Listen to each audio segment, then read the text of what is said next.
Okay, everybody, Team Arthas against Go next. The party continues. We have Towers of Doom, our first map, another best of 5 at the Masters Clash. And as mentioned before, this is Playday number 7, which means it is halftime. So the teams are all going to play against each other once more. And after that, we're going to have the playoffs. And after the playoffs, we hopefully have the offline final in France, which is all dependent on COVID. But since we are getting better and better with the vaccines, the weather is getting better, infection rate is generally going down. And yeah, it's actually a pretty good thing.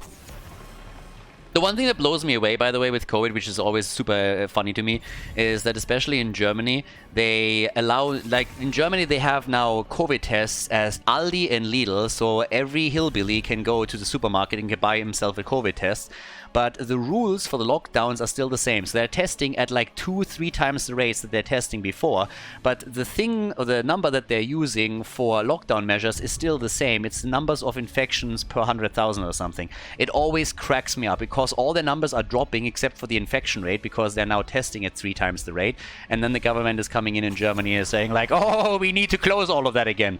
And to me, living in Spain right now where we have similar numbers and everything is opening up again, it's fucking hilarious. I know it's a sad thing and people are going to get triggered by it, but again, I'm living in Spain right now. I'm living in Valencia. We have pretty much no numbers at this point. Our bars are open and it's just like living life again. And it just feels good to sit outside in the sun having a beer or coffee with friends. So good times. Anyways, the reason why I'm saying this is because generally the situation is getting better.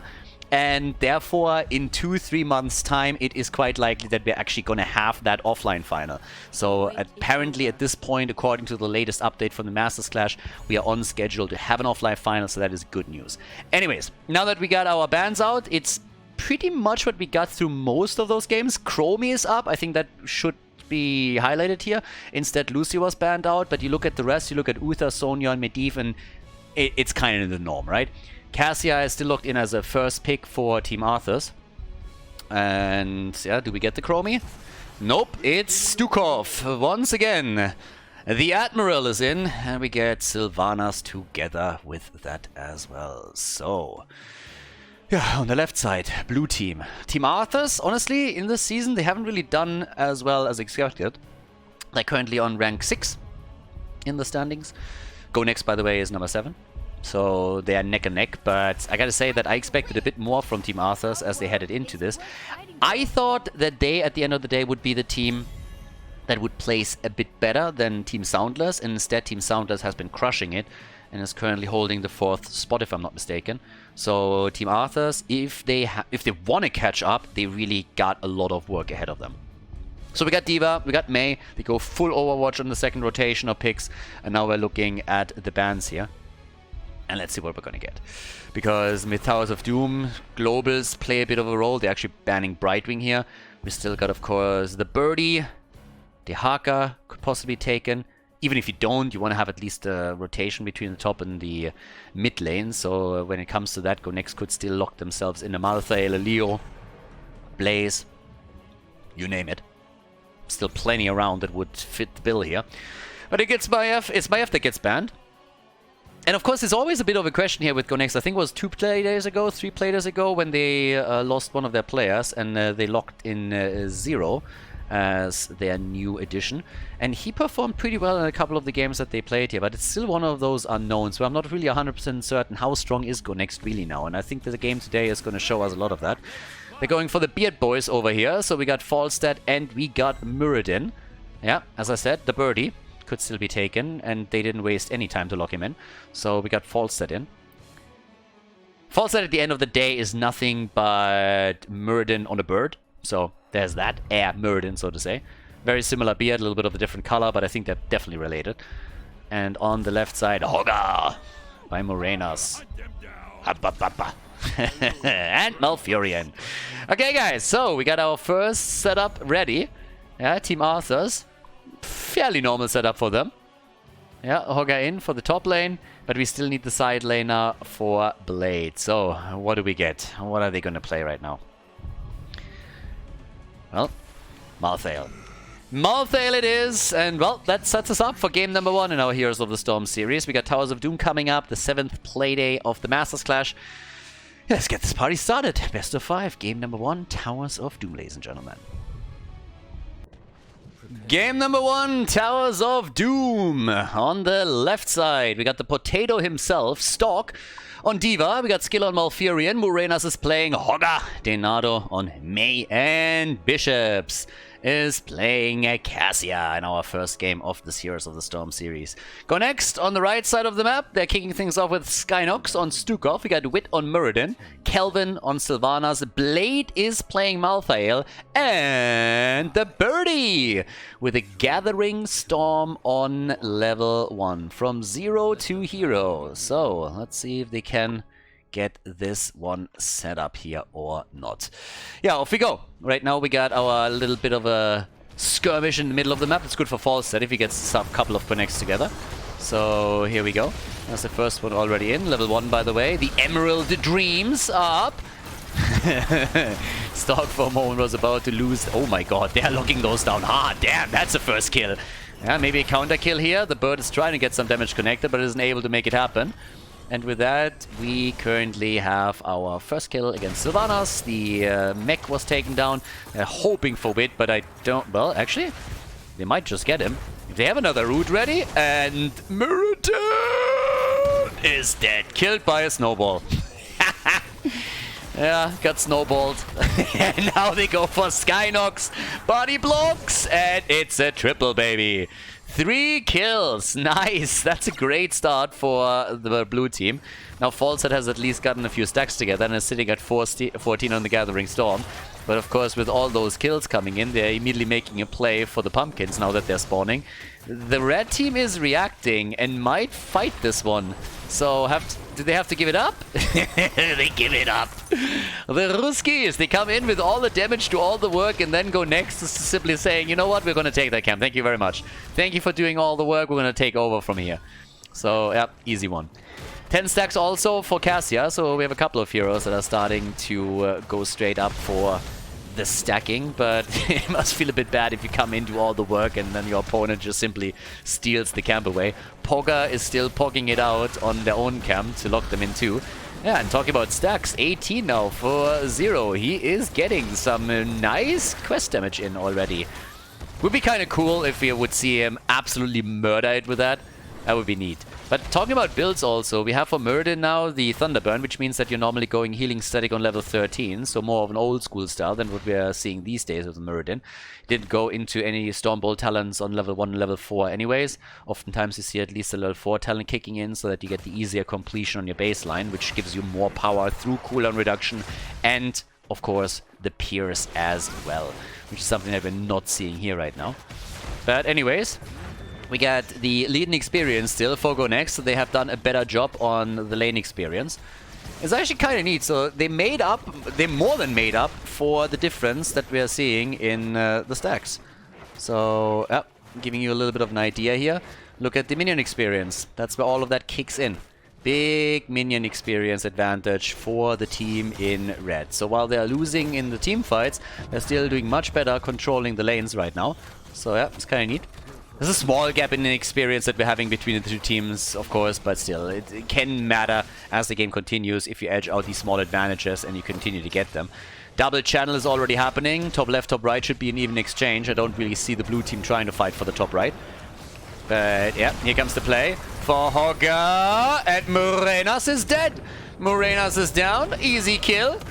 That doesn't quite give them the altar control yet, but they're of course looking for a little bit more. First kill for Go Next. Yeah, nicely done. So at this point, they're all starting to make their plays again. Zero is trying to lock this one in. There would be another 4 shots that are fired here. Gets interrupted once, starts immediately right after. But they're still going for the zone. And here's the level 7 talents. And with that, we now get first and foremost the Festering Wounds. Muradin with a Skull Cracker. Trying to crack it up a little bit. And here comes the new Boomerang. Obviously, the old Boomerang is now baseline, but if you're going for the stacking on level 1, you still want to go for synergy.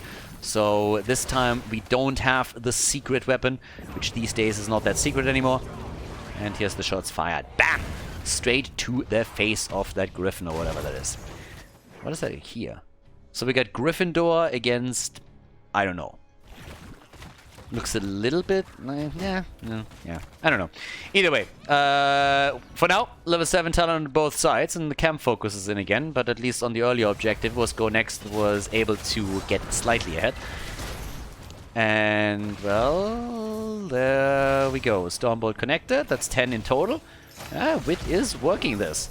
And 25, talking about stacks, 25 stacks for Falstad on the level 1. And of course, a little bit more there too. Right now, it's a little bit of a slower one. There's an intercept against Stalk, so Zero is actually doing a really good job making it difficult for D.Va to get the rotation done properly. So that was really nice. If you push the top lane out a little bit faster than the opponent, you can set up that small trap and then chunk him down. Then you're in a great spot to slow them on the rotation and therefore make sure that they're losing some of the experience. Flying down at the bot lane enables them to potentially get even more damage connected here. So there's that. But yeah, still a level lead. Yeah, they're doing much better. But this is exactly what I've been talking about. These small advantages that you can get. With all the pressure against D.Va, Stork lost some of the experience. And that is where those differences in lane experience come from. So even with the additional kills that Team Arthas got, Go Next is ahead in XP and by quite a lot. So an early level 10 will allow them to either take a second altar here, steal some camps away, maybe go for some structures, or get a kill. Always assuming that Team Arthas isn't able to get a quick kill against somebody by simply blindsiding them here. But so far, that ain't happening. So, yeah. Skilla is taking the channel over here on the left side. It's Blaze. And we got the Hinterland Blast, baby! Oh, yeah. Hinterland Blast together with the Mind Control. This is kind of wild. Hinterland Blast here and Haymaker. The fuck? No, not like this. Alright, I mean, that is bound to go wrong. That is just bound to go wrong. Alright, there's the Haymaker. Mind Control. A bit of an overkill, use both against the same target, but fair enough. So they got a kill here. Now the level 10 abilities are ready for both sides, so now we're going to see an even battle. But I gotta say, that's a little bit memey. So let's see if they can pull it off. We got the Ice Wall in. We got, in this case, also the Shockwave for Hogger. Only 5 stacks on his level 1, by the way. They're still chasing Stalk whenever they can. But I find it a little bit surprising that you would try to combo off the Haymaker with the Hinterland Blast. I mean, Hinterland Blast is kind of fun, but at the same time, you're missing out on a lot of the Playmaker abilities that the Mighty Gust is going to give you. So, not quite sure that's going to work out. Last fight, don't really count it to be honest, was level 10 against non-level 10. But now that we're on even talents, it's going to be a bit harder to pull proper setups off. I guess at the end of the day, it depends a lot on Kelvin and how he can connect his mind control. But let's see how much Zero can really do here. They're already trying to go for Muradin. Wit is starting to attack. Yeah, 5 versus 5 at the bottom. Hinterland Blast, Mind Control, and the end of Muradin. They used a lot against him here, but they took the support down, and that's a good one. Yeah, that worked nicely. So now they got 29 stacks also for Zero. And with that, we're going to take a look at the damage output. He's at 14,000. It's not shabby. It's actually nearly as much as Malthael was able to contribute thus far. And they're letting the altar go. So Go Next. Oh, well, do they? Yeah, they have to. Go Next is the one taking the lead here. Shots fired, shots connected. They're going for the birdie in the middle, but they can't really do a whole lot. Instead, it's Stalk that gets attacked again and body blocked as well. So, oh, body blocked hard, by the way. Damn! Might have to use the Shockwave. Can't use the Shockwave on cooldown. And that's a kill. Down goes D.Va. Nicely done. Go Next is starting to get really, really dangerous for Team Arthas here. And I gotta highlight again that both of these teams are neck and neck in the standings. It's rank 7 against rank 6. So if Go Next wins this, then we are looking at a very, very interesting situation in the ranking. That's not a series that you want to lose. Thunderstrike is in. It's kind of weird to not see the healing static, honestly, after he went for the level 4. So they're going for isolated damage against single targets. We'll see what they can do with that. But that means that the dwarf is very, very squishy. Yeah, he doesn't have avatar, he doesn't have healing static. That's a squishy dwarf right there. A very, very aggressive style. That can work out, but we'll see. By now, we got the virulent reaction also in. And it's time to party, I suppose. Cassia is also trying to get the stacks together. Up at the top, we still got Blade going up against Morenas, and he's currently winning this one. Hasn't used the last rights yet to take him down here, but he already has 1 stack to all of this. And, well, here we go. At that point... Oh, that's a kill. Malthael is down. Yeah. Gets ganged up. Initially doing well, but of course it turned into a 2v1. Seems like Hogga is not really respecting the 1v1. Instead, we got Zero moving in again. And simply moves away as Pogga is trying to pog it out a little bit, but couldn't do anything here. And had to just sadly abandon the spin as the next camp gets attacked. Denardo, a bit too late to make a play for it. But Wit is locking in. Oh, the ice fall. Can they follow up? They're trying. And bounce. Nothing happening here. Instead, Malfurion gets attacked again. But the Hinterland Blast this time not successful. Some stacks still for the birdie. And they are all the time battling, fighting, and nobody is dying. Mirrodin makes it out. The quest is not completed yet, but the shots are fired as Stork channeled the altar. Now we got 42 stacks for the bird. And yeah, they are getting a oh, that's right. And goodbye. Bam. Ragdoll gets wrecked. And that is the second stack. So that's a 10-second cooldown reduction by now. Yeah, they're making the play for Denardo. Oh, beautiful connect. Nice. Yeah, and Malfurion... What?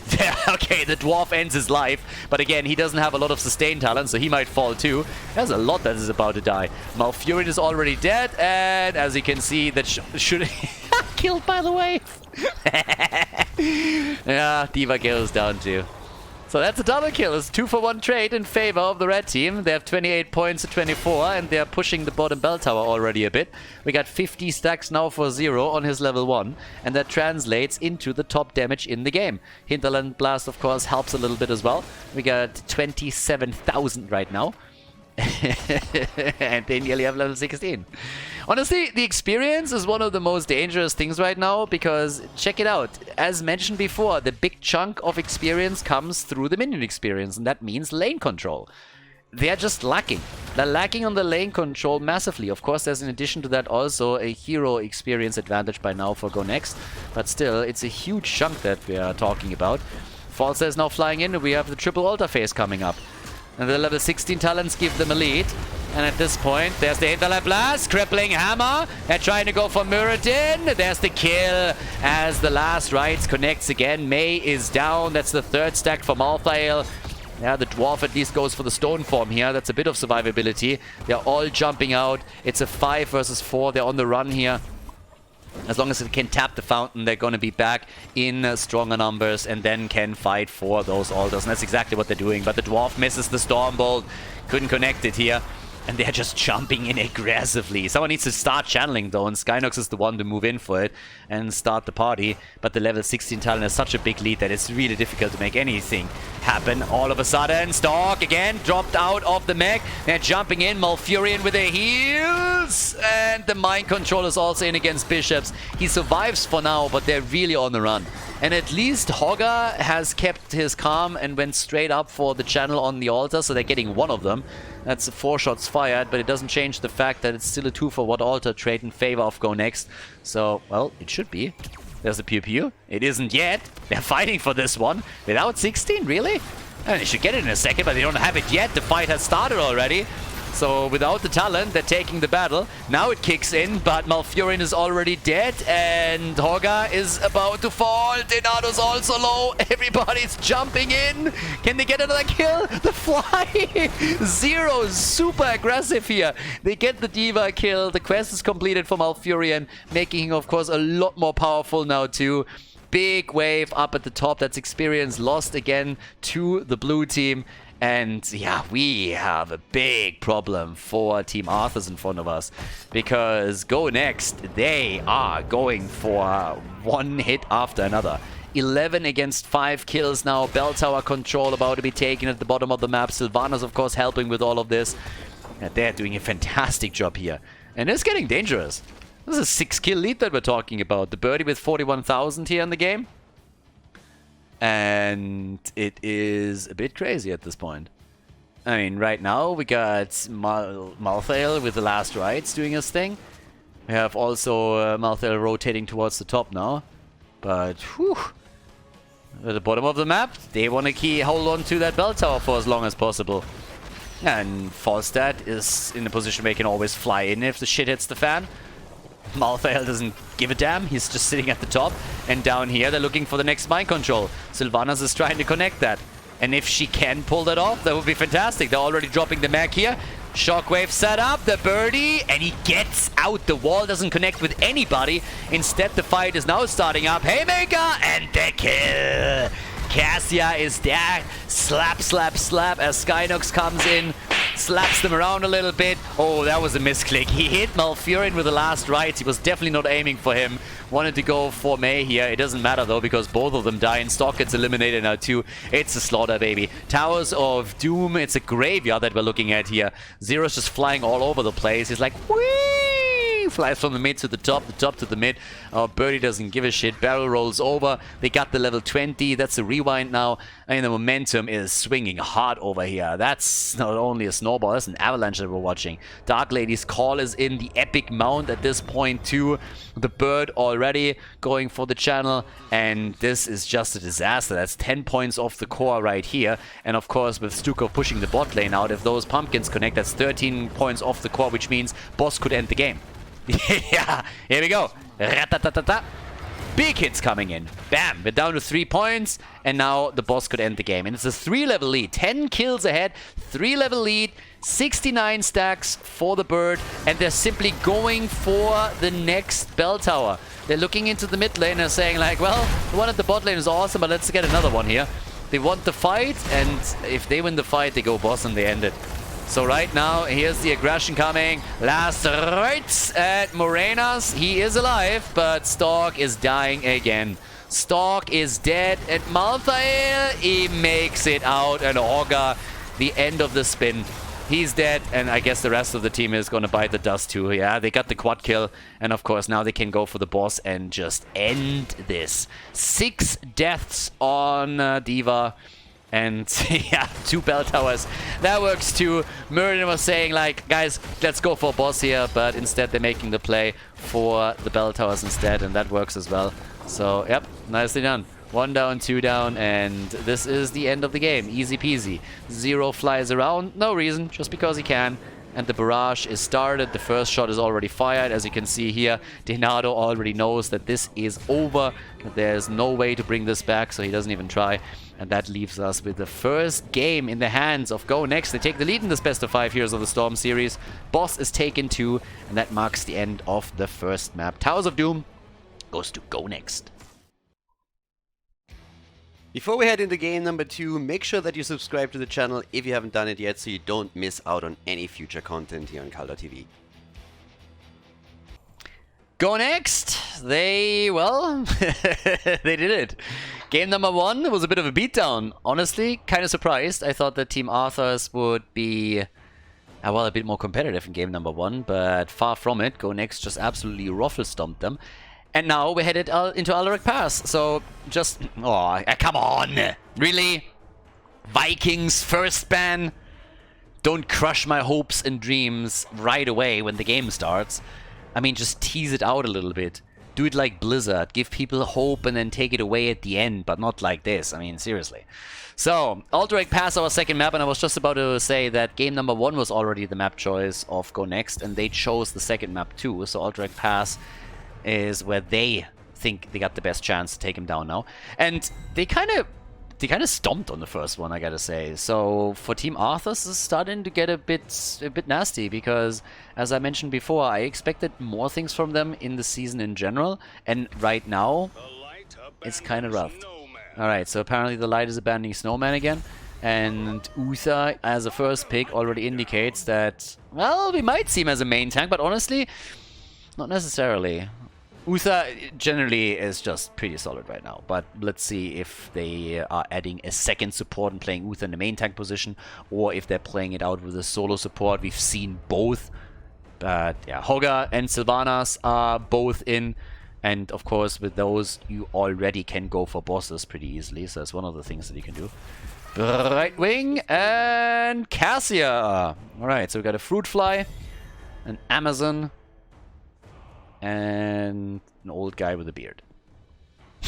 There's that. And a beard and a book. And it's not Deckard Cain. Now that I think about it, Uther and Deckard Cain have a lot in common. Both are old. Both have like big beards, gray hair, and they are reading books. So, kind of similar. And they're both reports. I mean, seriously. Anyways, now we got our Diva banned out, so Stork is not going to be able to lock that in for himself. It's usually one that he likes a lot, and the Birdie gets banned too, so they did not like what Zero did in game number 1. Nope, not even a little bit. They said like, yep, screw the Birdie.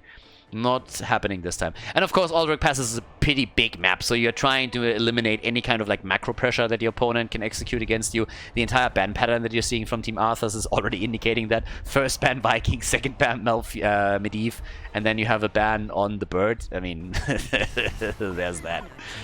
Muradin and Anna. Okay, we got Granny in the game. Yeah, and the last 2 picks for the blue team. Alright, boys, let's see what they got. I'm used to more aggression from Team Arthas. I'm used to them coming in, you know, all like brimming with confidence, then going into the fights, sometimes getting their ass kicked a little bit, but the last game, they just didn't stand a chance there. Yes! Azmodan! Alright!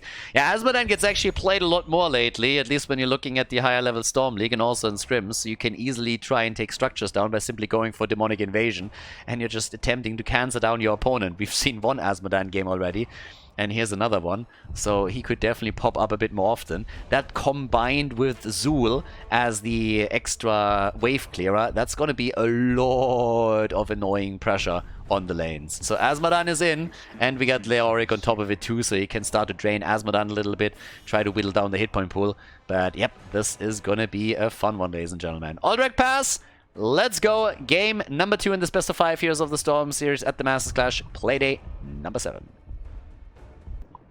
Game number 2, Team Arthas, ladies and gentlemen, against Go Next, and it is time for Azmodan. First of all, we got Stork on Zul, we got Denado on Uther for the blue team. They're down 1 map in this best of 5 series. Skilla is playing Brightwing. We got Morenas on Azmodan, Bishops on Cassia, so it's all about the stack, stack, stack. And on the right side of the map, Blade on Leo, Wit on Muradin. We got Kelvin on Sylvanas, Zero on Hogga, straight up with On the Prowl. And we got Skynox on Anna. Alright, so it is party time, everybody. Let's see what Azmodan can do this time. So far, he's performed pretty well here.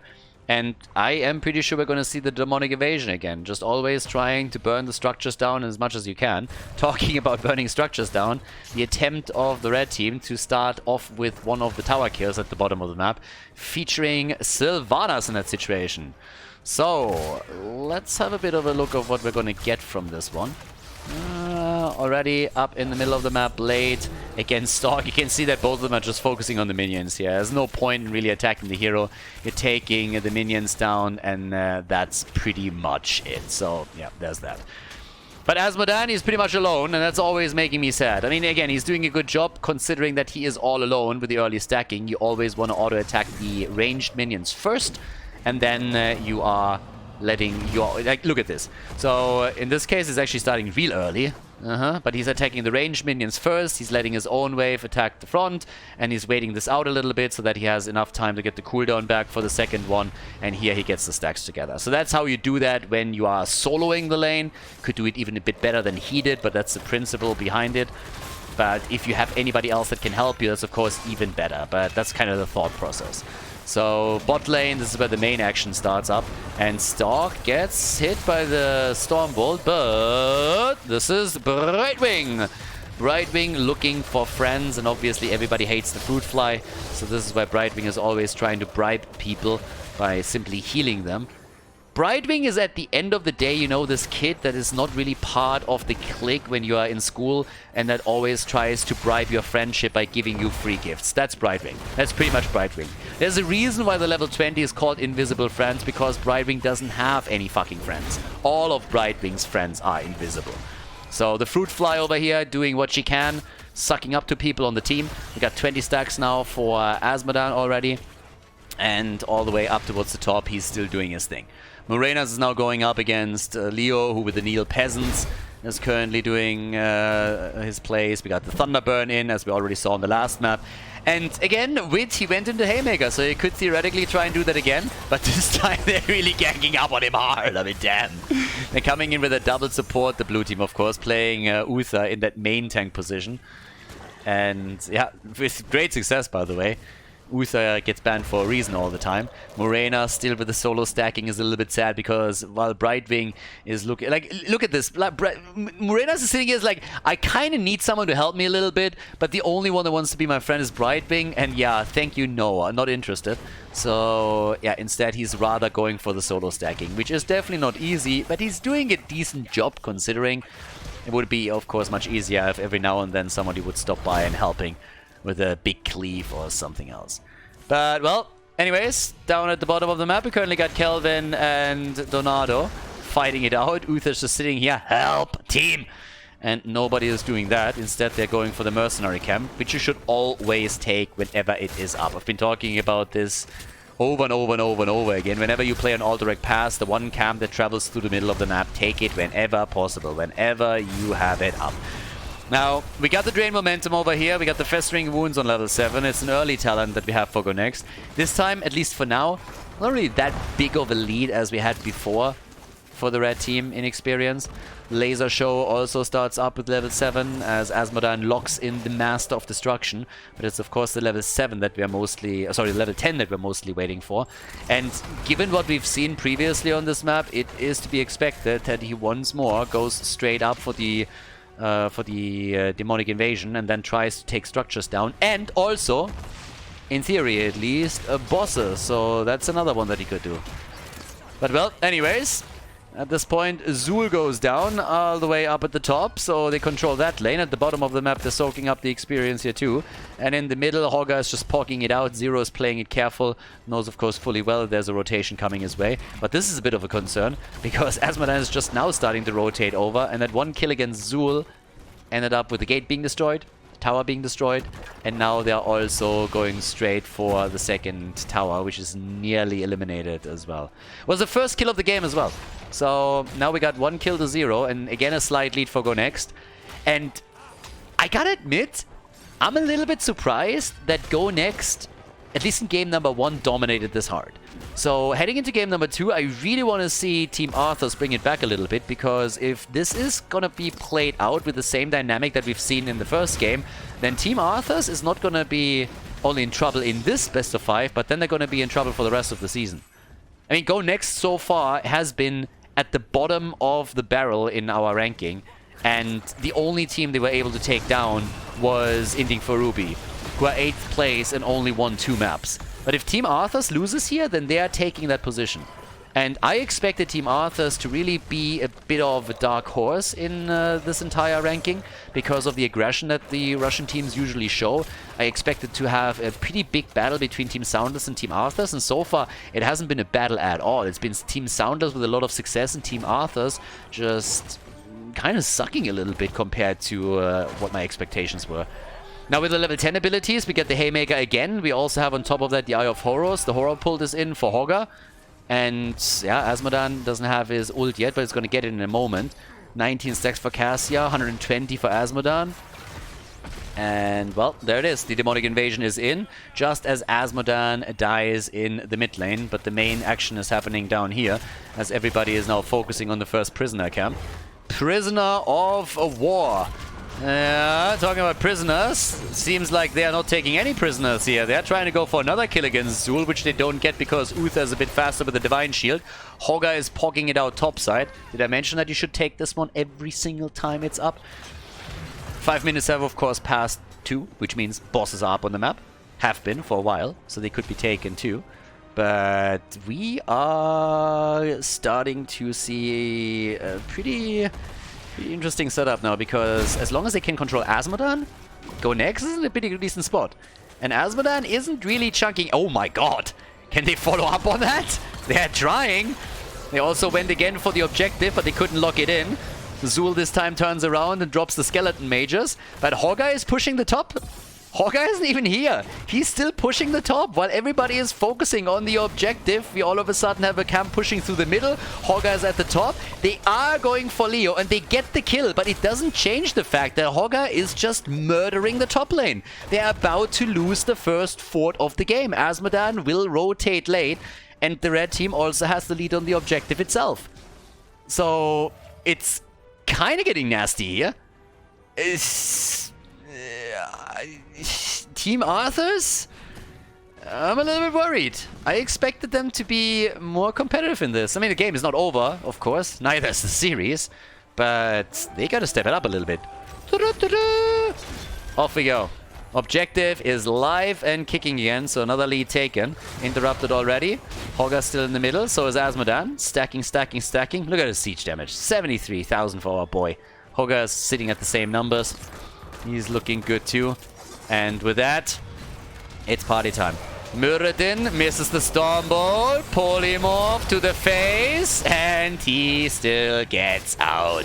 Leo's ghosting around a bit. Also went into his level 13 now. The talent advantage is obviously helpful for them. 16,000 damage for Sylvanas. And at this point, we are looking again at the Thunderstrike. And we got the Ominous Wraith. Ominous Wraith and Royal Focus is going to be the setup here.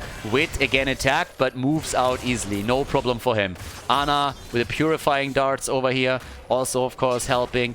And just pew-pewing the entire time. And now up at the top, Morenas is doing his best to keep this fort in play. He has 160 stacks now on his level 1 and the baseline. So great progress by him, considering that he didn't have a lot of help with the stacking. Ideally, of course, you always want to have, as I mentioned before, someone else to help you out a bit and just stack this as quickly as you can, so that you have a much better wave clear available to yourself. Yeah, now it's even talents at least, and with that they might be able to fight for this one. Azmodan is lasering it up a bit more with a kiss over here, but Muradin comes in and the only thing that he says is like, you can kiss my ass.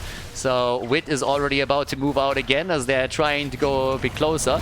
Blade drops the Entomb. I'm not 100% certain why that is, because Muradin was kind of safe already, but again, the cooldown isn't really that big, so it doesn't matter. Sylvanas is attempting to sneak over on the left side to sneak channel it, but that didn't work.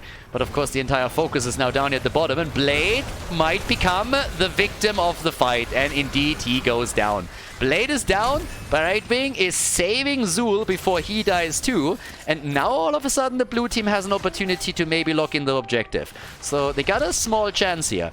Now of course Leo is going to be back in just a little bit, and that would allow them to fight back on this one. We also got Wit with some serious stacks. He has some 20 already, which means that soon enough he might complete his quest.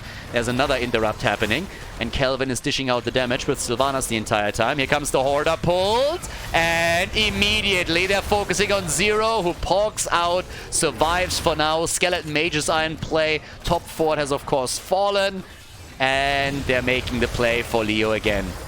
Yeah, he came, he saw, and he died again. Veni, Vidi, Vici. Now, Leo down, making good use of that trade. And in the meantime, Azul had to at least rotate into the middle to make sure that those minions are not taking any more hit points off the structures.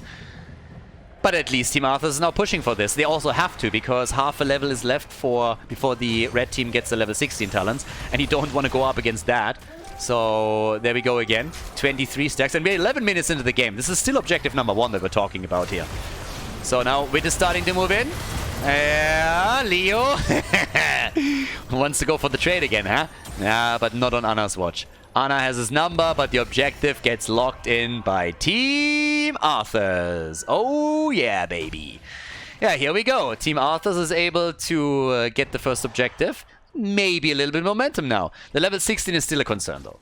It doesn't hit before the objective is taken, so they can't use it to take the prisoner camp, but they can at least use it for the defense, and given the fact that they're now pushing the bottom of the map, they might even be the ones to take down the fort here. Muradin completes his quest and jumps out. He's not the only one. Azmodan completes the level 1 too, and of course he is still continuing to stack his baseline, sitting at 204 now. Yeah, and Muradin with the cooldown reduction is kind of neat for him. Blade with the easy defense at the top. Hogga's in the middle. Bottom of the map is where the focus is now, and that should be a demonic invasion here. Either on this one or push it a little bit deeper. I don't think you have to sacrifice the ult for the fort. It's gonna fall one way or another. Yeah, still trying to laser Muradin down and not. That's not just yet. Damage output, what do we get? 29,000 for Cassia, 23,000 for Sylvanas. It's kind of interesting. Look at this. Interrupting the move, and Ana goes down in the meantime. But Muradin is really pissing off the support in the backline here. Still the attack against Zero. He's about to get out. Muradin is still jumping. Tried to go for the Haymaker apparently, but that one got interrupted. And they're still pushing the agenda. Pushing them past the gate. Leo! And he's dead again. And the push power is just coming through. The Demonic Invasion got used down here too. But at the end of the day, when all is said and done and the dust settles, it's still an advantage for Go Next in experience and in structures, where they are trailing behind us in kills. It's 5 kills against 2 in favor of Team Arthas. So the Russian team is doing fairly well now, at least in the team fights. The last 2 battles have shown that, but of course they are still falling behind on the macro level a bit more. Now, that can change quickly whenever Azmodan is getting closer. And as you can see, he really is starting to chunk down a lot of those minions. The help, of course, also gave him some additional stacks. Pretty neat move here at the top to try to go for the boss. So far, nobody sniffed that out. And it doesn't really seem like anybody is going there anytime soon. So that's a freebie on the boss, as it seems. Yeah, they're going to get that for free.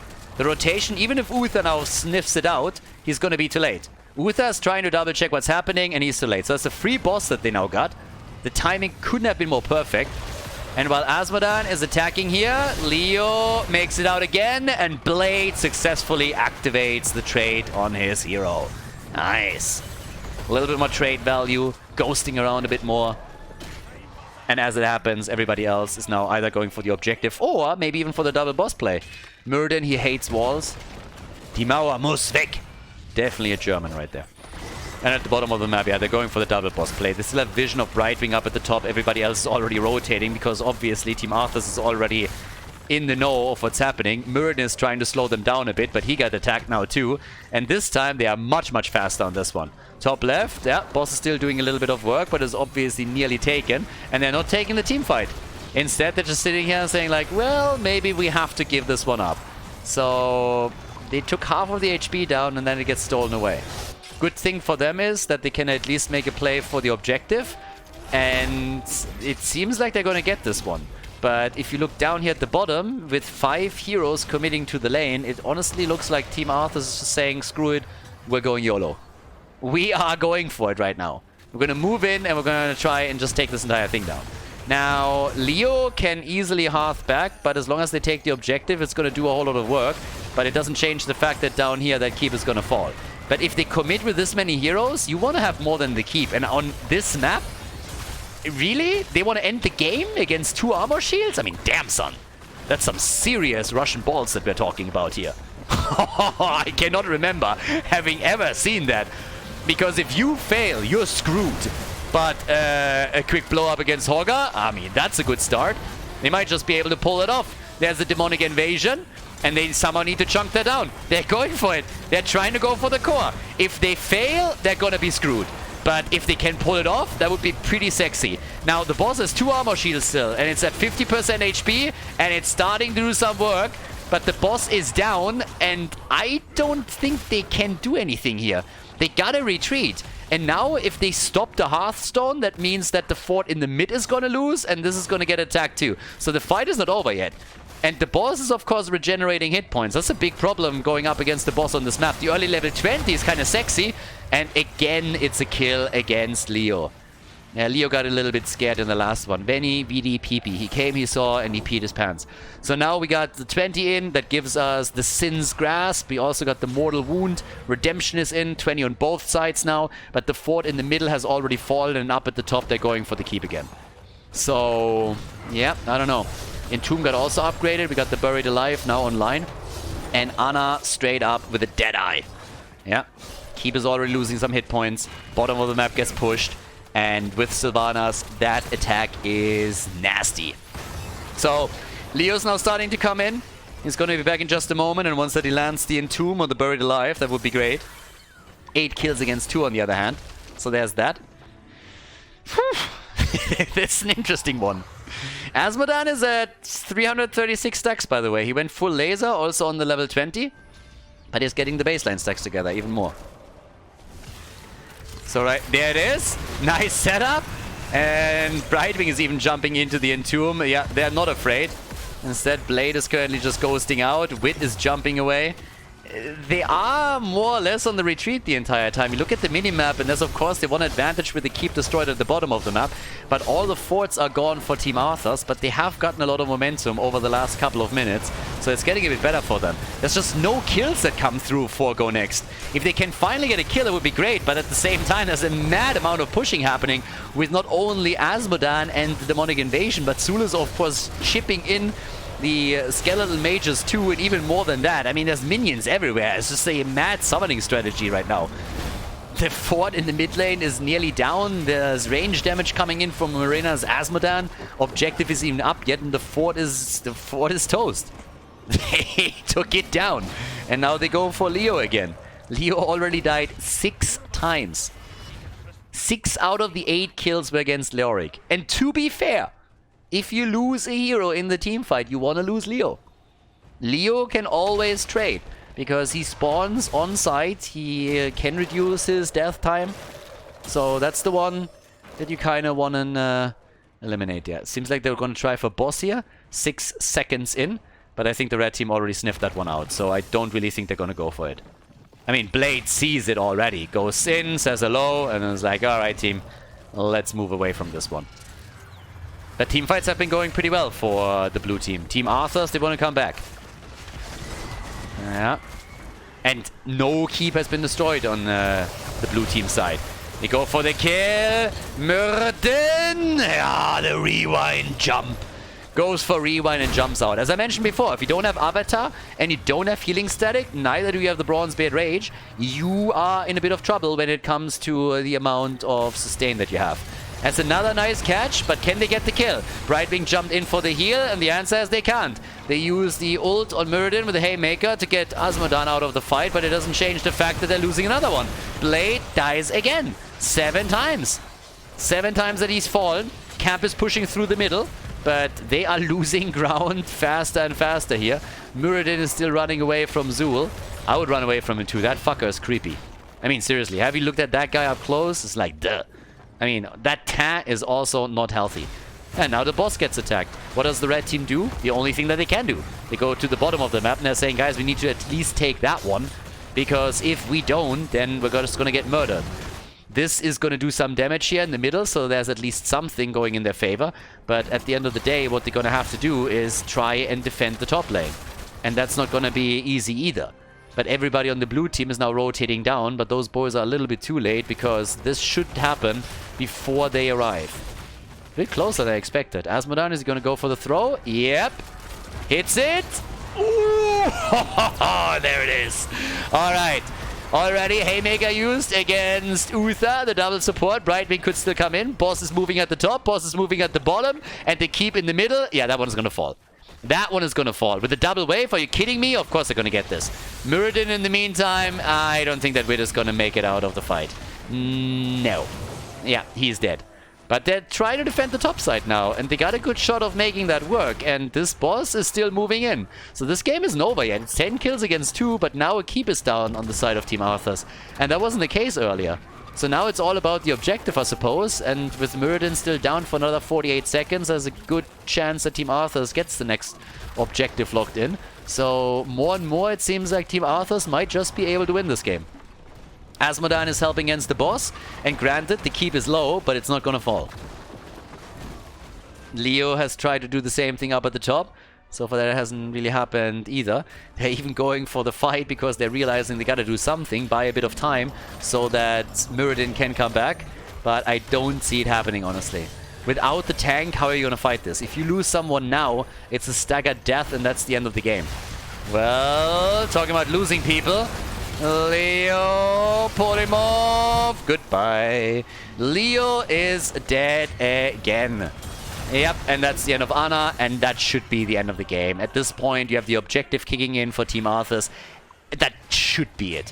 112 stacks, by the way, for Cassia. So Cassia is currently sitting at 78,000 damage. And with the Demonic Invasion, they're now moving into the middle. I gotta admit that Go Next played a pretty solid game for long parts of this. But at the end of the day, once that Cassia was stacked, once that Asmodan was stacked, it started to become really, really difficult for them. And now another armor shield is obviously also removed, and they can at any point make the play for the core, and that's exactly what they're going to do. The chances of Go Next trying to bring this around are very, very slim. There is still, of course, a chance, but they would have to get quick kills in. And if you look at this, we are 22, 23 minutes into the game. They only killed 2 heroes. The chances of them all of a sudden turning this around against a double support by dropping Cassia, I don't think they are pretty big. They're trying, maybe, yeah, maybe not. Bishops get saved, and the core is about to fall. This is game Team Arthas, ladies and gentlemen, tying the series up as we are headed to game number 3, a victory on Alderac Pass for the blue team.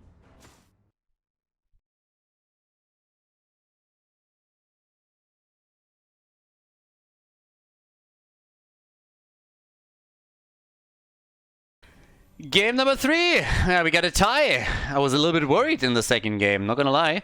Game number 1, you know, game number 1, I looked at it, I was like, yeah, kind of a bit of a storm, but sometimes the momentum just turns against you and you just don't get the draft you want, you don't get the synergy that you want, the game doesn't really flow well.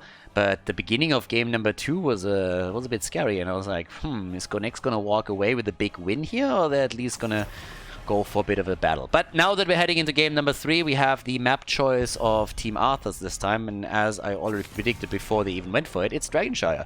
We had Tomb of the Spider Queen banned, and therefore one of the maps that Team Arthas really, really loves to play, and it's Dragonshire. And there's the Uther ban, Sonya gets banned. I still kind of expect that we're going to see a ban on Medivh. Medivh is one of those heroes that sometimes the teams are letting it through, but yeah, we'll see, honestly. Because right now, you also still have Chromie to think about, Medivh, I mean, you could even ban Rexa, the king of Dragonshire, but normally these days we don't have him banned out anymore. If a team really wants to rely on him, they're locking him in pretty early, but you can always like play a couple of others against him, use someone that has a global to rotate up, and yeah, make it a little bit more tricky. But yeah, anyways, now that we got Sylvanas banned, we get our Rexa pick. As I said, the King of Dragonshire, there he is. And Go Next is immediately moving in, starting to take this one. So off we go. What else are we getting here? We got Stalk and his boys. And on this map, I mean, again, they're liking the aggressive playstyle. But I kind of want to see what exactly the game plan is. Brightwing is coming in and we got Hanzo now. Okay, so with Brightwing you already have a bit of a global. We could still see the birdie. It was even banned in one of the earlier games. Well, actually it was banned in game number 2 after in game number 1 Falset had a huge impact. So now you could technically still play him. That would also threaten Rexa a bit if it's taken by the blue team, because you can fly up and make a bit of a play there. But yeah. I mean, with Rexa, you could even go for a killer combo around Varian, but first we got Hogger again, alright, as usual. I mean, still great for all of the camps that you can get here. When we're talking about Bruiser camps in particular, I mean, even the Siege Giant camps, Hogger is great for that. If you could go for Sonya, of course, would, but as long as she's being banned out consistently, Hogger becomes a great option on top of that too. And, well, let's see what else we're gonna get, because right now it's time for the next ban, and it's Ana first that gets taken out, okay. So by now, we don't see IO Forus anymore.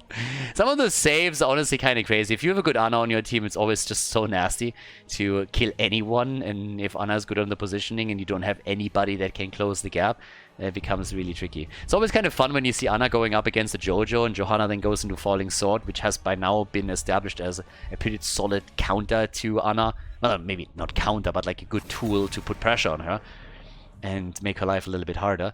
May, for all of the control that she brings in these choke points, is of course also another one.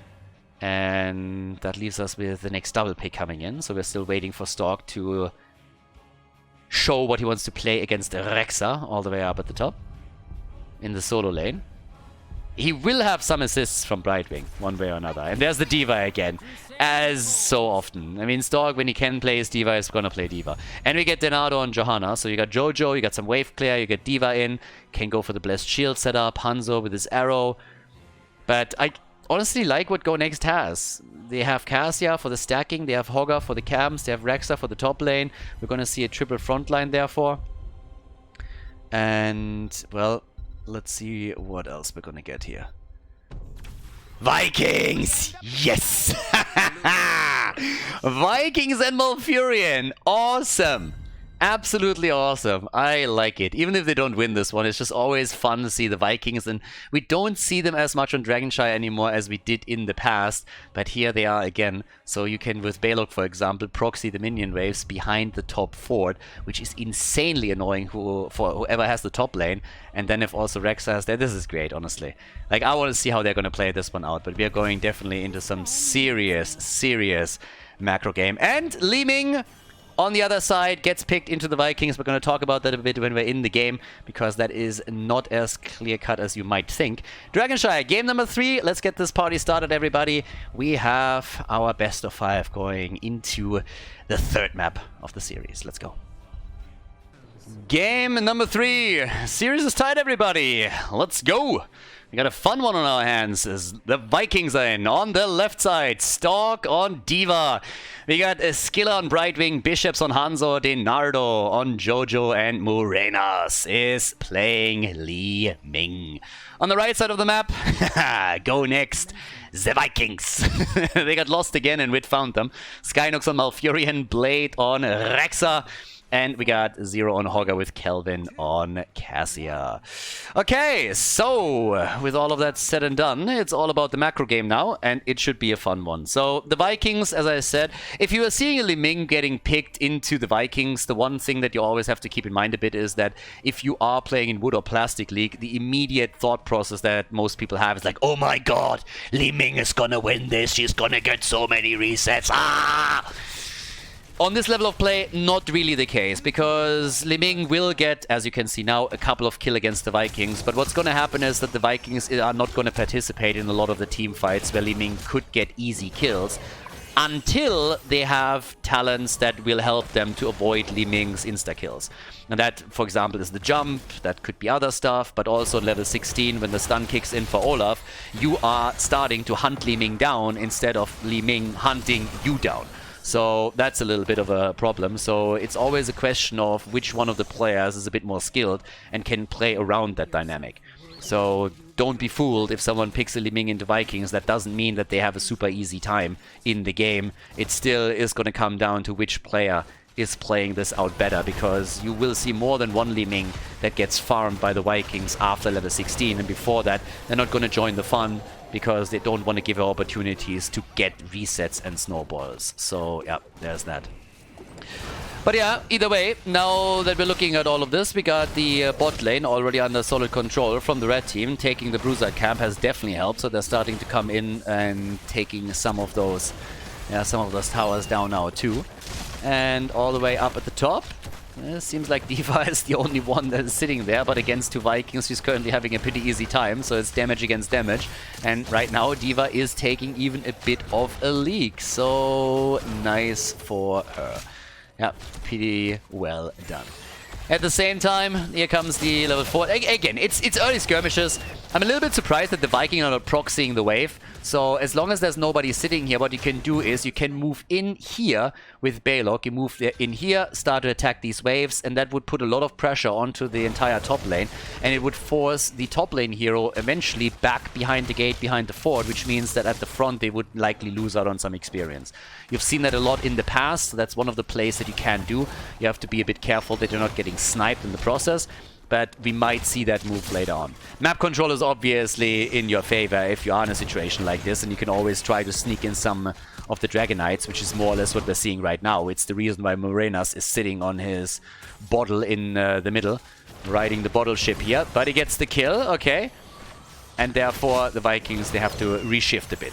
The situation is still an annoying one. You're still being pressured. So Li Ming gets a kill, but again, as long as it doesn't happen in the team fight, the reset doesn't actually do jack shit for her. We have still the top lane being more or less controlled. One of the Vikings now rotating into the middle to help out here. And at the bot lane, they're starting to lose ground. And they're losing ground quickly. And that's the whole game plan. Normally, when you're playing a Viking composition, the entire idea is to have a strong 4-man that would allow you to simply push a lane, and the Vikings are supposed to hold the lane on the other 2 lanes and then your 4-man is the one that needs to do all the work. Unless, of course, the Vikings get abandoned. And Wit gets the first objective. Nice. Also, Morenas is in a bit of trouble and needs a reset on his... Yeah, there it is. But the problem is Misha is going to hunt this down. That's a kill against Li Ming. She got hunted hard, and now the Vikings are still busy at the top. We got the Dragonite in the middle, a little bit of a Diva versus Rexa battle, but so far without any consequences for the man with the mask. And at the bottom of the map, they are still playing their game out over here. So, Kelvin, Zero, and Skynox are trying to take another fort down as the Vikings are attacking the top lane. The Dragonite is attacking the middle. Yeah, and Pogga is pogging out. Zero on the way back out. Quick kill against Diva, so he's dead. And so far, so good. Nicely done. Okay, good shit. So we got 32 stacks by now for Cassia. Also not too bad. Obviously, being engaged into this 4 versus 4 at the bottom of the map is really helping with this. You get continuous hits out, so that's kind of neat. Also resulting, of course, in some solid numbers for her. She's sitting at 13,000 against the 16k that Hanzo has. And that's the first fort, the second fort actually of the game that falls. So the pressure is on. And I mean, the pressure is really on. A good Vikings player is incredibly annoying to deal with. And they are playing a solid setup now. They have control over the map. They have taken 2 of the forts down, which means that catapult pressure is now slowly starting up. And, well, that's gonna be a pretty interesting game if it continues at that pace, because Go Next is just... yeah, they're controlling all the in and outs of this one. Then again, in the late game, Team Arthas might bring it back if they are able to get some solid team fights and get some kills in. Then all of a sudden this entire strategy is going to start to fall apart. But for now, the early level 10 is giving another advantage to Go Next that they might be able to exploit here. And with that, we got the Vikings coming in with a play again. We already got the Unleash the Boars as usual, and Tranquility is here too. Yeah, Misha is playing this out with the mech at the top. They, of course, have to deal with the cam. Malfurion is coming in for the wave clear that he provides. Oh, yeah. Moonfire them, baby. Let's go hard on the Moonfire. Double cam at the bottom of the map. It has to be dealt with. Somebody needs to come in and really help out here. And here comes Stork as he's also getting pushed back. It's a pretty crowded team. I mean, Go Next is currently playing with pretty much 8 people over there, considering Misha and the rest of the Vikings. So there's no social distancing going on over there. Thankfully, they got none of the oldies in their lineup. That would be a big problem for Deckard Cain. I mean, he is in the high risk group for sure. He's not only old, he's also totally senile. Oh! Baby! It's a double, it's a triple, it's a party, and they kill everyone. That's how you play it. A beauty of an arrow, and that was just sexy as hell. Zero, he has to move away, and let's check this one out again. Look at this arrow. Bam! In your face! Full-on setup, and then Li Ming just shit all over them. Go Next is going to need a shower after this game. That was nasty. I mean, honestly, at this point, you're looking at Li Ming, and you just see... I wouldn't have been surprised if Morenas would have paused the game right there to just, like, tap himself on the shoulder a little bit, because that was sexy. And, of course, an amazing arrow again from Bishops. This Hanzo is incredible, and he proved it once more. Nicely done. Yeah, down here, yeah, about to get... he can't even kill Balog. But now it's 4 kills against 2, and all of a sudden Team Arthas has taken the lead here. But, yeah, that was bananas, honestly. And top side, there's a bit more pressure. Middle of the map. Honestly, fuck it. We're going to look at it again. Check this one out. Look at the arrow. Look at it. Look at it. Bam! And then Li Ming says, thank you very much for the setup. Gets the damage in. They get the first few kills. And then come the resets. And they take him down. Nicely done. But yeah, game is obviously not over, but that was a bit of a blow to Go Next. They had a real solid control over the game, and then all of a sudden that happened. Now, they still hold both of the shrines, which means that the Dragonite is threatened. And as long as everybody has to stay in the middle to try and make sure that nobody gets a DK on the side of Go Next, the red team can use the Vikings and other heroes to push these side lanes out and get some pressure against the remaining forts. And 2 have already been eliminated, so they're definitely ahead on this one. Now, we still got the next talents kicking in, and that's true for both teams. We got the earlier level 13, and in this case, we get the Nordic attack squad. The attack squad is in. Hogga is going to try and pummel them. And at the same time, we now get the Illusionist, of course, for Li Ming. Yeah, at the top, right wing is still holding on to the Vikings, trying to get the lane here. 40 stacks for Go Next's Cassia. I mean, just in time. We're 8 minutes in. But they got the double control again. And this is going to be a problem that is going to be true throughout the entire game. What Go Next needs, what the Team Arthas needs is they need kills against Go Next. Blue team needs kills. They need kills so that they can get some control over the game, build up some momentum, take a lead in experience, maybe in talents. As long as they're playing on eye level and the Vikings are roaming the map for free, it's just really, really difficult to get any control here. And as the game continues, the Vikings are going to have even more wiggle room. Every camp that you take on the blue team side is going to give you a bit of relief at least. You can see it down at the bottom of the map, but Wit is pushing this one out too. So, yeah, he's doing his job. All the way up at the top, though. Careful. Yeah, Hogger gets out. Hogger gets out. No problem for him. Blessed Shield then again comes out. Arrow misses. Yep. And the fight is happening as we're seeing the attack towards the mid lane continue. Even Rexa came in with this ult, but thanks to the arrow being at least dodged, that made sure that nobody died. And of course, as I mentioned previously, it still allows the Vikings to push even more. That forces Stork back down, and that increases the pressure in the mid lane. Every single time you have to split a hero off to defend one of the lanes, the mid lane fight is gonna shift in favor of Go Next, and that is currently pretty obvious. The channel is there, and they're forcing D.Va to come back into the mid lane, which allows Wit to attack the bot lane with Balog again, and the rest of the Vikings are up at the top. And that game is going to continue throughout the entirety of this map. And you can see how it slowly but steadily starts to whittle down the hit points at the bot lane. Now, Stork is trying to at least get the control over here, but Blade is already in a position to deal with it. Li Ming is moving towards the top too, but that still means that they isolate D.Va. And catapults are doing even more damage. One tower is already down, the gate is slowly being opened up. And instead of simply taking the bottom position, they're also claiming the camp. Now, the one thing that the blue team can do is take the top fort down. So if they have a chance to move in for that, they will. But thanks to the camp that was just now taken, it means that the bot lane is going to be under even more pressure. And one of the mechanics that I already highlighted at the beginning of the game is now kicking in with a level 16. Large and in charge is insane. If you get a drop on Li Ming, for example, and you can jump on her, you can take her down. In a big team fight, of course, not in an isolated situation like this. But if you have the Vikings together and you're trying to prevent Li Ming from getting resets, threaten her with large and in charge, come in, get the stun connected, and then you can follow up on it.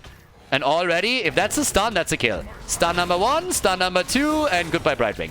No way. Really? They should have had that one. That should have been a kill. That was solid from Skiller. He got a bit lucky there. All the way up at the top. Yeah, there's still camps colliding, but the bottom fight is not changing. No, the Vikings are still pressuring this. And look, they're nearly getting this one solo. So Brightwing is barely able to make it out, but they also had to bring Stork back down to help out, since this is just way too much for them to handle. And in the meantime, the top attack by the blue team had to be abandoned. We have now 60 stacks for D.Va. Well, Li Ming is trying to go for resets, of course, but now it's 30,000 against 36,000 damage, and the Vikings are still roaming. But again, same situation. Double control, and Dragonite gets threatened. Now they have half a level, a bit more than half a level lead, but they're getting more and more damage in on all of the lanes. And can you imagine how this would have looked if Brightwing died? Yeah, then would have had even better position. Now they're going for Denado, and it's always the same problem. Whenever Team Arthas is alone with one hero that needs to hold a lane, needs to hold the Dragonite, needs to hold something else, you are running the risk of that hero being ganked up upon and then being taken down. Yeah, Balog down, Vikings are dying, bot lane, at least a bit of control retaken. Vikings are all dead now, and honestly, now that all 3 of them are dead, that is finally giving Team Arthas a bit of breathing room. Yeah, so there's that, but the bot lane gets taken again. And some of the Vikings are soon gonna be back, of course. But it's really an interesting game. Arrow at the top got missed, alright, that didn't connect. Ah, they still get the kill. The follow-up, beautiful. Nice. Yep, nicely done. Okay, so with that, we now have 1 kill after another coming in. They're hoping for more. They're currently trying to do their thing. And they're going to get the kill against at least Hogger. Hogger's down, he got pogged, and Skynox is also eliminated. Yeah, that is exactly what we talked about earlier. The momentum that is starting to kick in for Team Arthas once they start to get kills. And all of a sudden, they have some room to play with. They get the Dragonite, and I gotta say, kudos. That was not easy to pull off, and they made it happen. They got the Vikings all eliminated, then they followed up with another kill against Rexa, and they took one hero down after another, capitalized on the advantage, and now they're aiming for structures. They got the Forced Fort already eliminated, they're going heavily onto the bot lane to take the towers down, get the second fort destroyed. They are looking to get as many structures as they possibly can. One of the Vikings is down, and Team Arthas, they are really building on that momentum. Yes, that's exactly what they needed to do, and it was not easy. They were under enormous pressure throughout the entire game, and finally they're in a spot where they not only get additional kills, they're even taking over in experience on the lead. Yeah, they're gonna get the early level 20. So, great setup for Team Arthas. They might even get the keep down here. So, that was a pretty strong game from them so far, but it's not over yet. They're doing a solid amount of work here, and they're dropping the keep. But now they need to build on this one. So that was incredibly important. If they would have gotten a lot out of that Dragonite, that would eventually end it with them losing the game, I think. Because as the game continues, the Vikings are of course going to establish even more map control. But that one was super important and also incredibly well done. Fury of the Storm is now in, the Infinite Lightning, and they can start to do their thing here. 20 versus 20, Vikings still up on the map everywhere. And let's see how much more they can do. We got the Radiating Faith in. Camps are now getting attacked. Go Next has lost the map control. They can reclaim it at some point, but for now they are giving up on camps. They couldn't go for those. They are behind in kills. They're sniffing everything out with wit, but they can't do anything about it. The Bruiser camp is going to be taken by Team Arthas. They're still pressuring the top lane a bit, and even just taking the fountain down is already going to be a step into the right direction. And I guess they're not quite going to get it. No, actually they do. Fountain is down. Alright. Minions. The Winions. Yep. They're chasing. They're chasing Olaf hard. But they can't get him. The fatty just has too many hit points over here. Yeah. He has a lot of padding. It's very difficult to break through it. Now, 16 minutes into the game, and we have a fun one on our hands. And just to remind everyone, this is for the lead in the series. So this is not going to end the entire setup here. Great arrow. Arrow, isolation with D.Va, and that double kill. That's how you make plays, everybody. Yeah, you can feign your death all you want. You're going down, baby. You are going down. Blade is dead, and they go for the camp. But check this one out. Have a look at how well they set this up. So first the arrow comes out in just a moment, and then D.Va dives in and pulls them back or pushes them back, and they get the kills right afterwards. That's exactly the setups that they need to create here. But they're also a little bit low on Hawker. The big Pog, baby. He gets the kills. Does he get out? Brightwing, low. They're all so low. Oh. Yeah, they should lose them eventually. But Brightwing is doing the best to heal them up.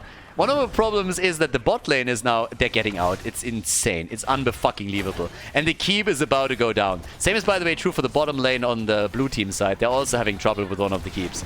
So, yeah, Brightwing and Li Ming both are escaping. They're still making the play for D.Va, and at least D.Va dies. So that's a staggered death on D.Va, but it's still incredible that the rest of them was able to escape. Now the catapult is doing some work. Is that Siege Giant going to be able to take it down? Ooh, yes! Yeah, they take the keep down. What a game. 90 stacks for Cassia, so she's getting serious damage in too. But oh boy, we are having an interesting game on our hands. And the Vikings, of course, are now trying to establish the control again. Now that they have 2 more heroes on the map, they can push them back and they can control the middle, and it leads to another Dragonite. Now we're 18 minutes into the game, and that is Dragonite number 2 for Go Next. In total, this is only the 30k. 3 Dragonites in this entire game. 3. Only 3. So now here comes the push, and they're going core. They're looking for core here. They're setting up for a push for the core. They're not trying to go for keep number 2. They're trying to end the game here. And if they oh my god, Bishops goes down. Oh my god, no. Bishops is dead, and that's the play. Now they can try and take it. It's a 5 versus 4. Here they go. Vikings are falling, but they still got the ult up, so they can bring it back. Stork gets attacked, isolated. D.Va is about to go down, and that is the moment. The core is already falling. Horga is pogging his ass off as he bounces through heroes, structures, and everything. And that is game. Go next with a 2-1 lead in the best of 5 series, everybody. They take it on Dragonshire here at the Masters Clash.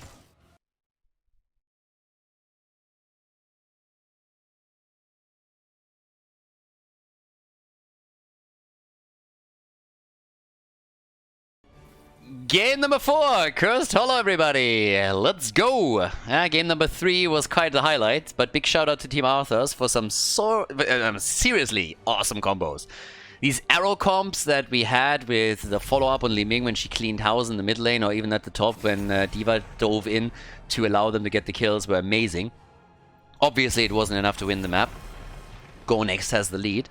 But it should be kind of fun, so I'm a little bit excited to see what they can pull off right now. We got Go Next against Team Arthas here.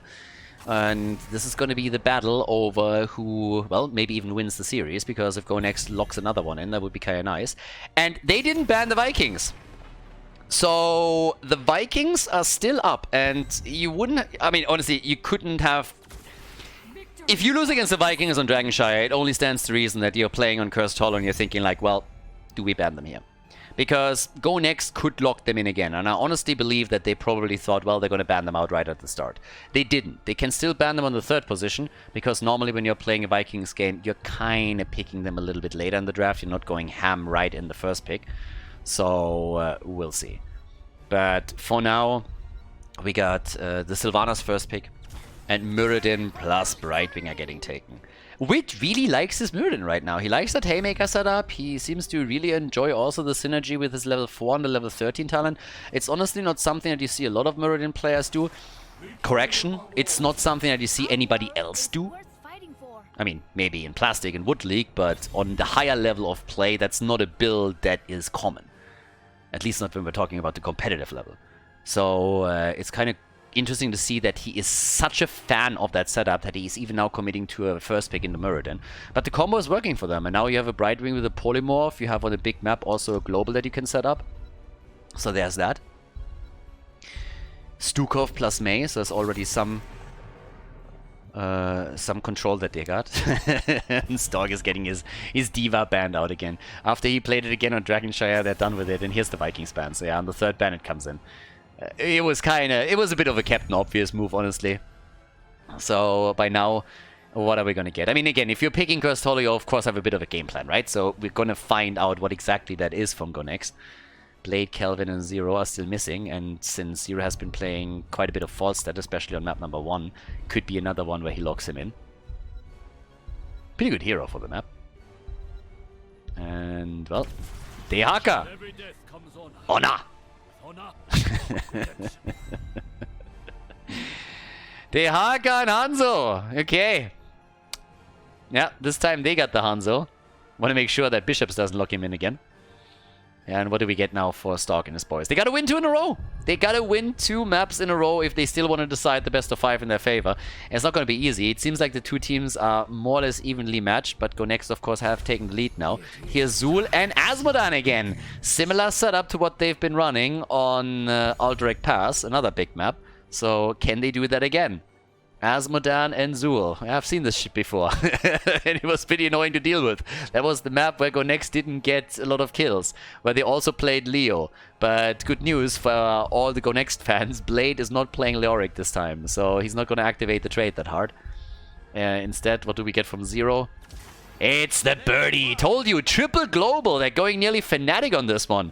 Brightwing, Dehaka, and Falstad. Ladies, let's go. Cursed Hollow, map number 4 in our best of 5 series. Okay, game number 4. Asmodan for the 3rd time. Not in the series, but in the Masters Clash. And our boy has currently 100% win rate. So, yep, we got the pick on Zul again for Stork, which means, of course, wave clear. Gonna try and rotate around. We got Skiller on Stukov, Bishops on Sylvanas, and Morenas is playing Asmodan. On the right side of the map, we got Mei.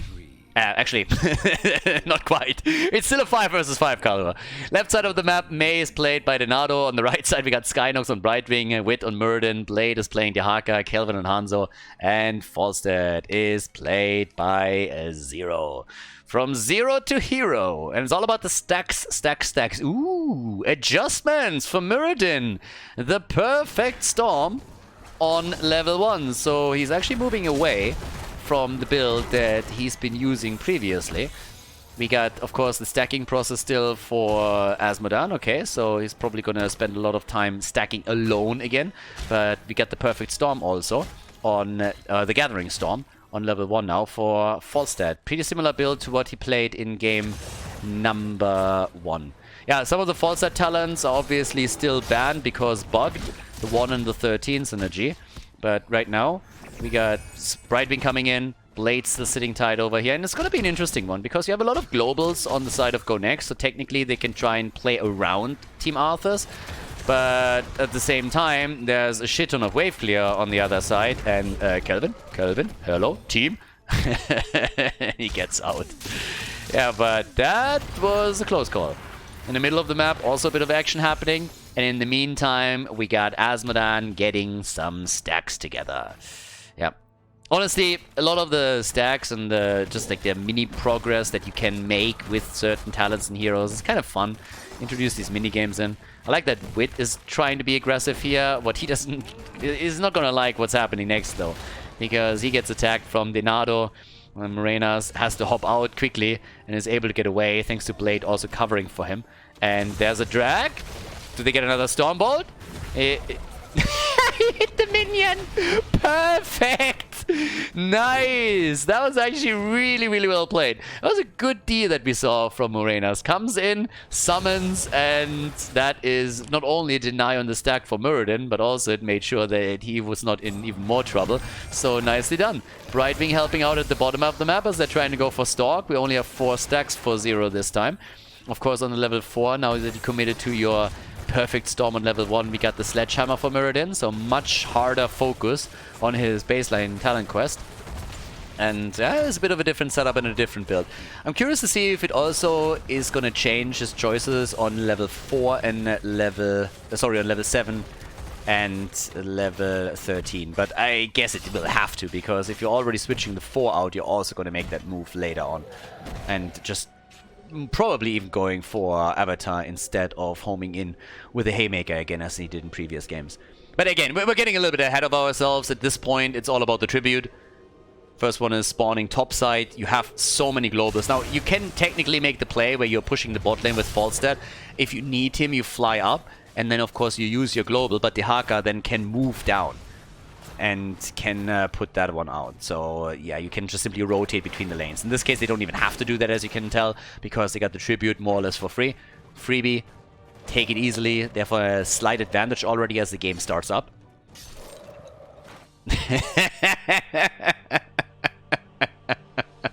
The game of chicken between the two of them. Both of them are just hiding here. Yeah, Wit is already moving back out. And the bird had to move back to get mana and hit points back. Needs to fly back out on lane. Normally something that you would not advise for anyone to do. But in this case, of course, they can easily make those plays. They have 3 globals in total. Not going to be a problem. And Asmodan goes down as the top. Talking about the 3 globals, a few of them are already in action as Blade and Skynox together are able to take Asmodan down. Who goes into the same build setup again with the Master of Destruction on level 7. Also, we got the Boomerang in, the new Boomerang on Falstad. And yeah, so far so good. Bot lane, birdie, birdie, birdie, birdie. No! Fly, little bird, fly! Well, the assist is coming. Yeah, they're turning it. They're turning it quickly, and Stark is all of a sudden looking at 3 opponents that are trying to zone him out, and they do. Body block him and everything, and he's like, well, team, that's not quite what I was asking for. He got handled, baby. Yeah, and that Stormbolt might have been the end of the Donato if not for the trade. Of course, they abandon the tribute at the top, and that's a freebie for Stukov. Good for him. But now that they're already down at the bottom of the map, apparently they think, you know what? Let's just take some of the structures down. Drop this one quickly. Zero gets attacked again. Muradin. Oh! Wit gambled a little bit that Bishops would try to juke out towards the top, and that wasn't the case. So he missed that one by a mile. It was a zoning Stormbolt. We've all seen them in the past. As Stukov deals with the mid lane, we have Asmodan pushing the top. They are a bit behind in experience, and they also lost 2 heroes, but generally speaking, it's not really a bad position for Team Arthas. At least not for now. Thanks to Asmodan, they will have a lot of pressure on the lane later, and of course also be in a position where they can use the level 10 to maybe even lock a boss in. For now we got Muradin eliminated, that's the first kill, and he just got zipped away. He didn't stand a chance, and now with Sylvanas they can move through this. So Falset flies in to stop the bleeding a little bit, but gets attacked right away. Yeah, has the level 10. Are we going to see the Hinterland Blast again? Indeed he does. It's kind of amazing to me, honestly, that Zero is now for the 2nd time in a row locking in Hinterland Blast on level 10 and not going for all that utility that the Mighty Gust gives you. Even just buying yourself a little bit more freedom when a boss gets attacked, when the core gets attacked or whatnot would probably be worth it. And talking about bosses, they're already making a play for this. So it's kind of mind-blowing, honestly. Normally on this map, it's really just Mighty Gust, boss control, it's all that you want. And instead what we're seeing now is them completely abandoning this, going for the Hinterland Blast and just trying to get the extra damage in. So thanks to the globals, they're going for an easy boss here. And this is a late start at the bottom boss, a real late start. So Muradin already sees what's happening, buys himself a bit of time as long as he doesn't die here. And the team can now rotate in and deal with it. So the top side has to be defended. The Haka can, of course, escort it through. He can always join the fight if they need to. And at the bottom of the map, the party continues because we have Siege Giants on the lane. So they are in deep shit right now. Team Arthas, they got a problem here. They have 2 lanes that are getting pressured. And they're gonna lose structures one way or another. I mean, and look at this. Asmodan is finally coming in, but the fountain is already gone. That's half the battle. And at the bottom of the map, those Siege Giants are still wreaking havoc and are taking the fort down. So that starts to become a problem. Arrow connects as Muradin was in trouble. As already predicted, he went into Avatar this time. The wall connects with 2, so that's good for the isolation, but the Haka is now coming in as well. And they're lining up for the Hinterland Blast. And that's the end of Stukov. They're looking for even more kills. I guess they will have to retreat here. Demonic Evasion is kicking in, but it doesn't change the fact that you're playing a 5 versus 4 now without your support. And that opens a possibility for Go Next to go boss. And they use it right away. So Siege Giants, these Siege Giants have done so much work throughout the game already. And now they're still pushing the bot lane. And they're gonna get even more here. It's 2 tributes against 1 in favor of the blue team, but thanks to that kill, they can now also get another tribute secured. Muradin is still sitting at the side and is just hammering the Stormbolts out, jumping away. They have Falstad back up at the top to ensure that they're not losing the fort. It's nasty. I mean, it is a bit nasty here.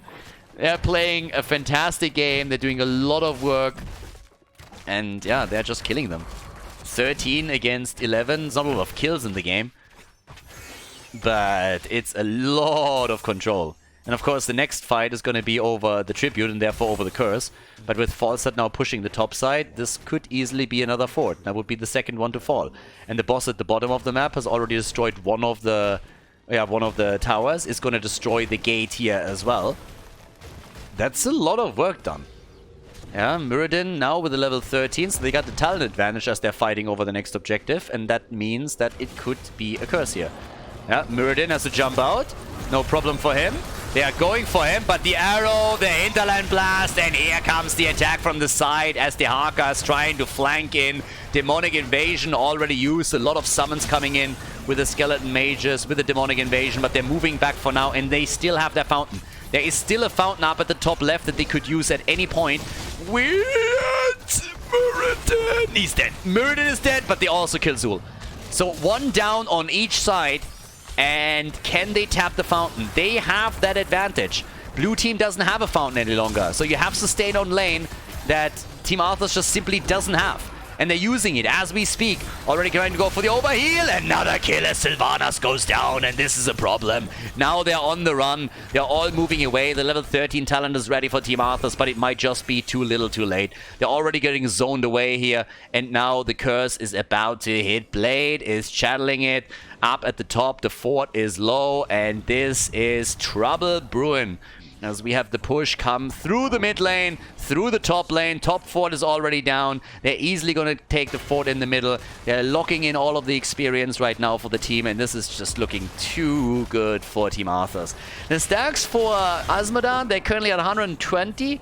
35 for Falstad on the level 1. They're even taking the Siege Giants here, and you of course already realize where that's headed. They want to try and break through the top lane, and they're doing exactly that. They're trying to burn it down slowly but steadily. In the middle of the map, there's still a bit of pressure happening here, but the top lane has been opened up. And they're trying to make the play for the Haka, but that didn't work either, even with a follow-up on Stukov. So now the blue team is doing what they can to somehow keep this alive. Another hinterland blast just as Muradin gets hit by the Sylvanas and Mind Control. It's a kill against Stukov. The quest is completed for Muradin, and with level 16 talents in their hand, they're going to make the play for keep now. And it's not only the top lane that gets attacked, the mid lane is under pressure too. The curse still active for another 5 seconds, so they might not be able to get the keep, but they're definitely going to get some damage in.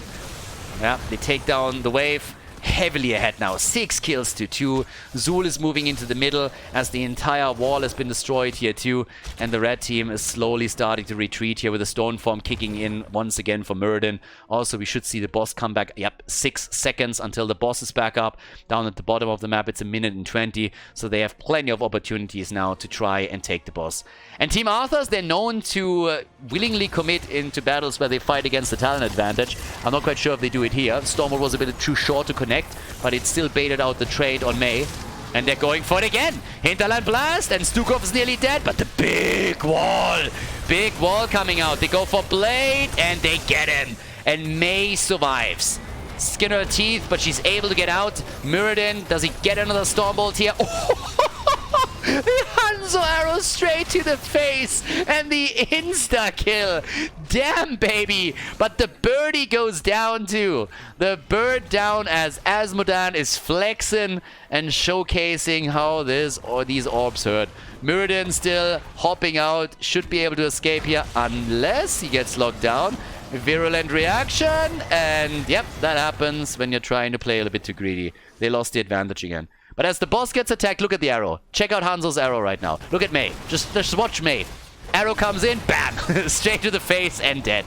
Mei down. Second later, of course, the Globe of Azmodan is able to also drop the bird.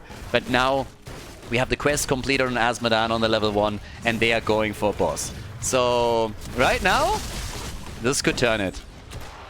Yeah, Muradin inting, yeah, what for, you know? Like, why? Slow them down a little bit on the boss, but honestly, what are you accomplishing there? So now the boss is taken, and this is the momentum turn that we've seen in some of the previous games already. Yeah, but this time they're fighting. Hinterland Blast and the kill! Down goes Zul. Zul is down, the arrow, big time connect. And they're going for another setup. But they saw Brightwing! Beautiful heal. Azmodan is dead, and they're killing all of them. They're killing nearly everybody. They lose Hanzo, but as you can tell, Stukov is going to fall, and Mei, she might... No, she's not going to get out. This is a 5-man wipe. 5-man team wipe everybody. Denado can delay it, but he cannot change the outcome. He's going to fall. And it seems like where they headed. Are they going to go bot lane here? Someone needs to deal with the top. They're gonna take the tribute so that nobody gets a curse, but with a 5-man wipe, someone needs to deal with that bad boy. I mean, that will do too much damage on the top lane, so Brightwing is apparently the one that has been chosen to deal with the situation here, and everybody else is going straight up for the boss at the bottom.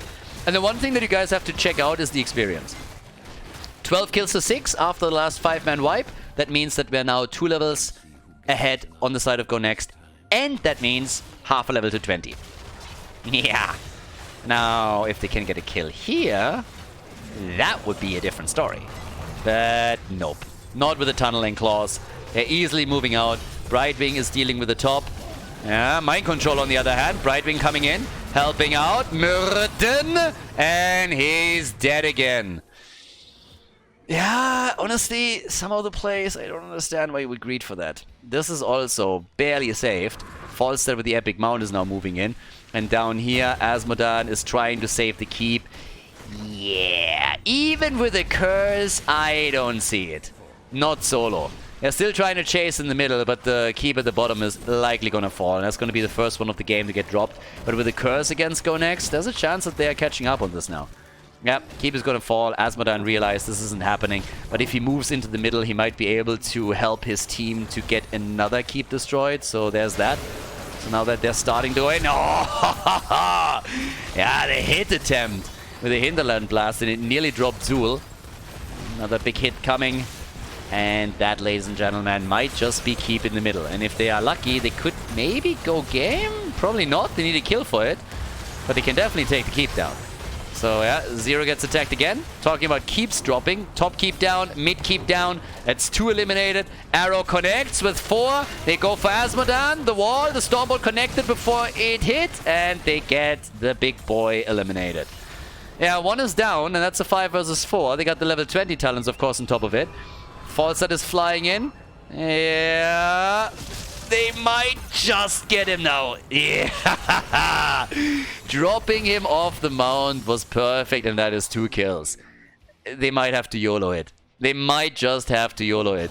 At this point, they're forcing the fight even harder as they're trying to go not only for the camp, but also with another Stormbolt connect. They're looking for the Nardo. And is that a kill? Can they get it? Maybe not. Now, they're going through the top now. So there's 1 catapult over here, but that's not really going to do a whole lot because they're cutting off the supply of additional camps, and they can go for core in game. Are they making the play though? They're hesitating. They have the 20, but they don't want to go for it. Yeah, they don't want to play too greedy. So instead they're falling back. Yeah, now we have 1 keep versus a keep. Both teams have only 1 keep left. Bosses, 1 minute. And down at the bottom, 2 minutes. So 1 minute and 2 minutes on the boss timers. We have 1 tribute to 0, so curses are not really a problem for either team anytime soon. And it's gonna get fancy. There's level 20. Wit again, a bit aggressive here. Dark Lady's Call is in, so is the Sin's Grasp. And off we go. Bottom of the map. I mean, again, they have a triple global. Keep that in mind, despite all the pressure through Asmodan, through Wave Clear, through Zul, let's not forget that there is a triple global. If you are able to, like, if at any point a wave makes it towards the core, Falstad can fly, the Haka can burrow. And all of a sudden you can go for a battle. So you can really just like shift the pressure on the lanes. And this is why the blue team is currently 5-manning it. They need kills, and they're getting them. Mirrodin just gets lasered. Mirrodin just got lasered, easily. But the blue team won't be able to end here. And why? Because this is happening. Yeah, this is happening right now. So unless they are really getting easy kills, someone just... Falstad flies... Honestly, Falstad should fly bot lane. I don't really know what he's doing here. He should fly in the bot lane and simply try and go for it. Because over here, the Haka is already sitting tight.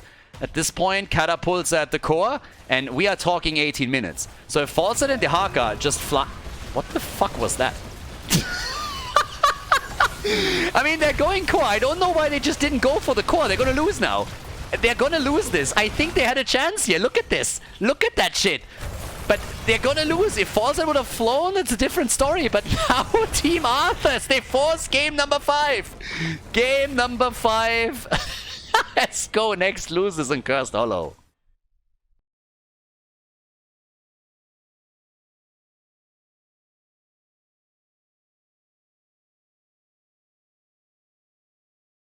Battlefield of Eternity, game number 5. Yep, we are dropping all the maps today, everyone. I still don't really know why exactly Falstad and Haka didn't just simply go for core, take the minion wave out a bit earlier and allow those catapults to attack the core faster. Even if they would have died, if, of course, the blue team decided to go back and defend, they would have prevented their own core from falling. But again, there's a lot of ifs and whens running around here. The decisions were made as they were. And even Stork said in the lobby of game number 5, he said, like, fun games today, by the way, guys. A little bit clown fiesta, but fun to play. So players also openly admitting, yeah, some of the games definitely spiraled a bit out of control and were probably not played the cleanest. But as it stands, at least for us, it's entertaining, right? So that's all that matters, at least from my perspective. Lucio Luther get banned. We are on Battlefield of Eternity. It is the final map of this best of 5 series. As I mentioned in the draft of game number 1, this is also team number, or ranking team number 6 going up against the number 7 in the standings. And well, therefore, kind of important for both of them. And after this, I mean, this is literally halftime, so we have 14 play days in total before the playoffs start. So let's see who takes it. I mean, this is the big one, and honestly, I have no idea who wins. We had on both... Asmodee has a 100% win rate. So if they want to ban something, then ban Asmodee.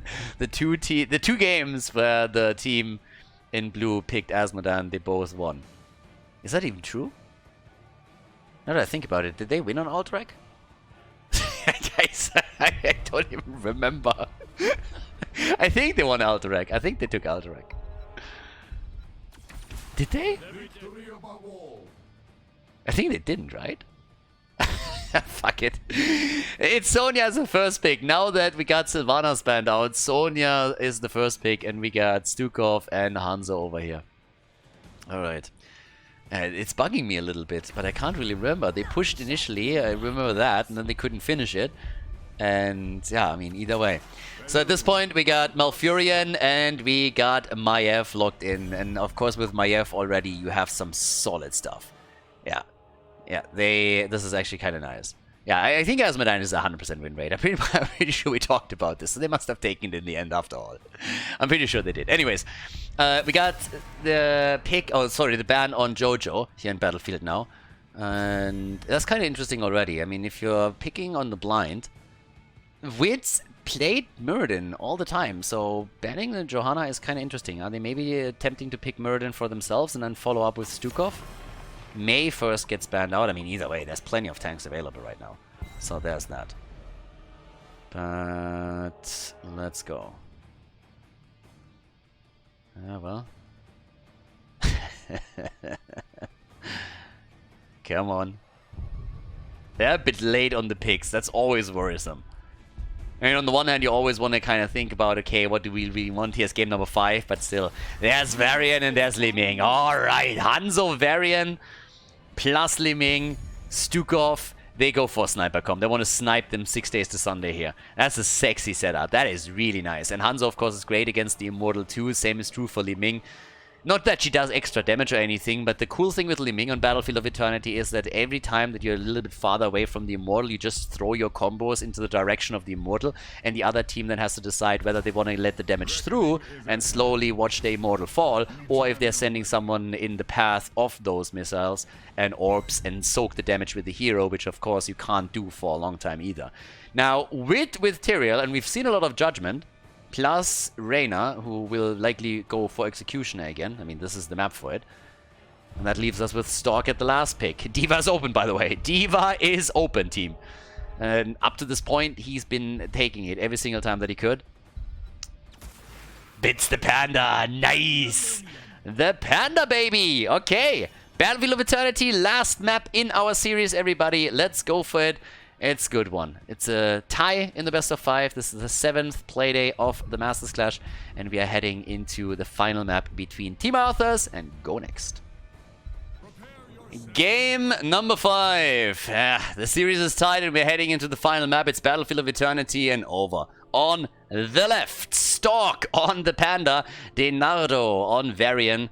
We got Morenas on Li Ming, Bishops on Hanzo, and Skilla on Stukov. Setup, of course, as usual, Varian coming in with the taunt, Stukov following up with the lurking arm, and then Li Ming and Hanzo just bada bing, bada boom, trying to unleash all of the damage onto the same target. On the right side of the map, Go Next is starting things up with Blade on Sonya. We got Skynox on Malfurion, Wit with Tyrael, Zero, as expected, going for the Exterminator here so they get some extra damage in against the Immortal. And Kelvin is playing Maiev. You always gotta be a bit careful on where you are starting off at the beginning of the game. There's always attempts to maybe snipe a tower. So far, that hasn't really happened. But everybody is still waiting this out slowly. As you can see at the bottom of the map, it's more or less the same.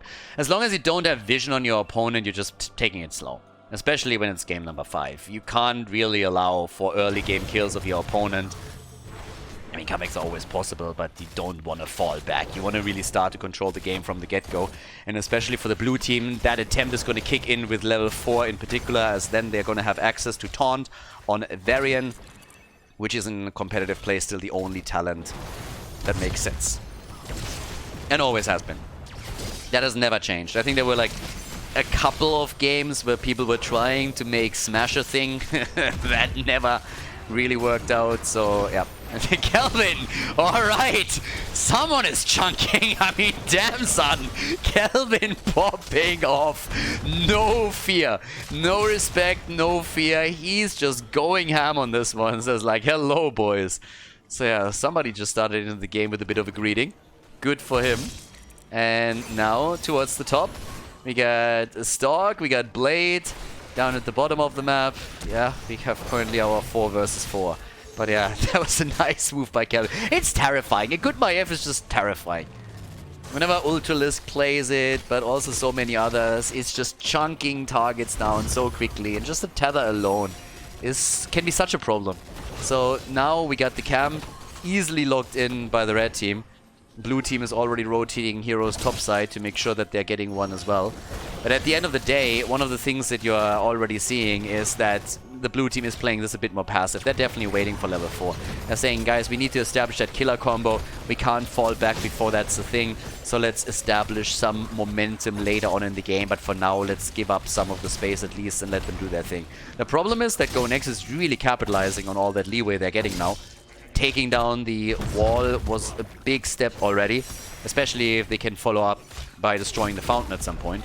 That would, of course, be the ideal scenario, where you're able to take the lane sustain away. But they're looking for kills now too, and now we got the taunt in.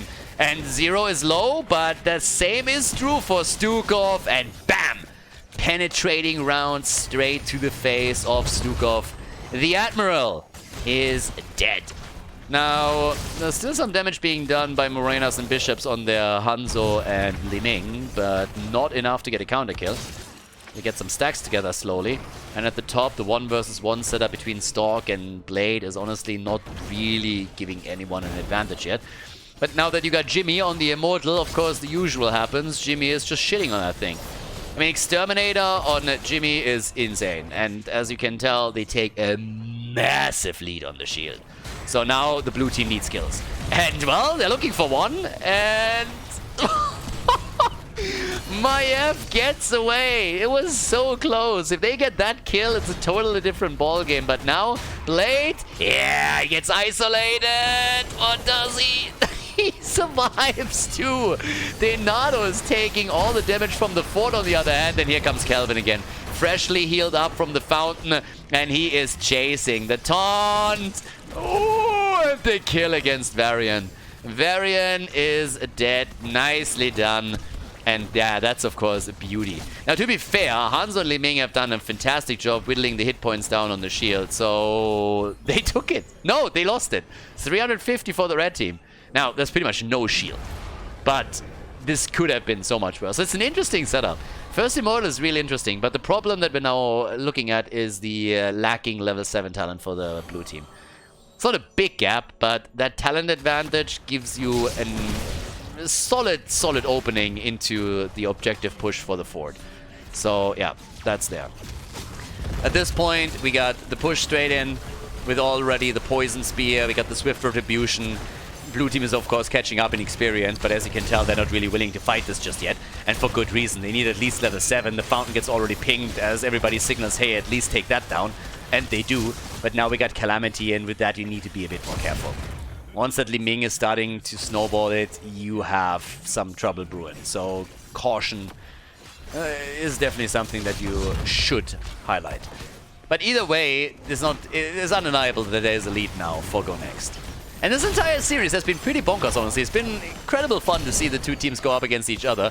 As they already acknowledged in the last draft, it was at some points a little bit of a clown fiesta, but it was still quite entertaining.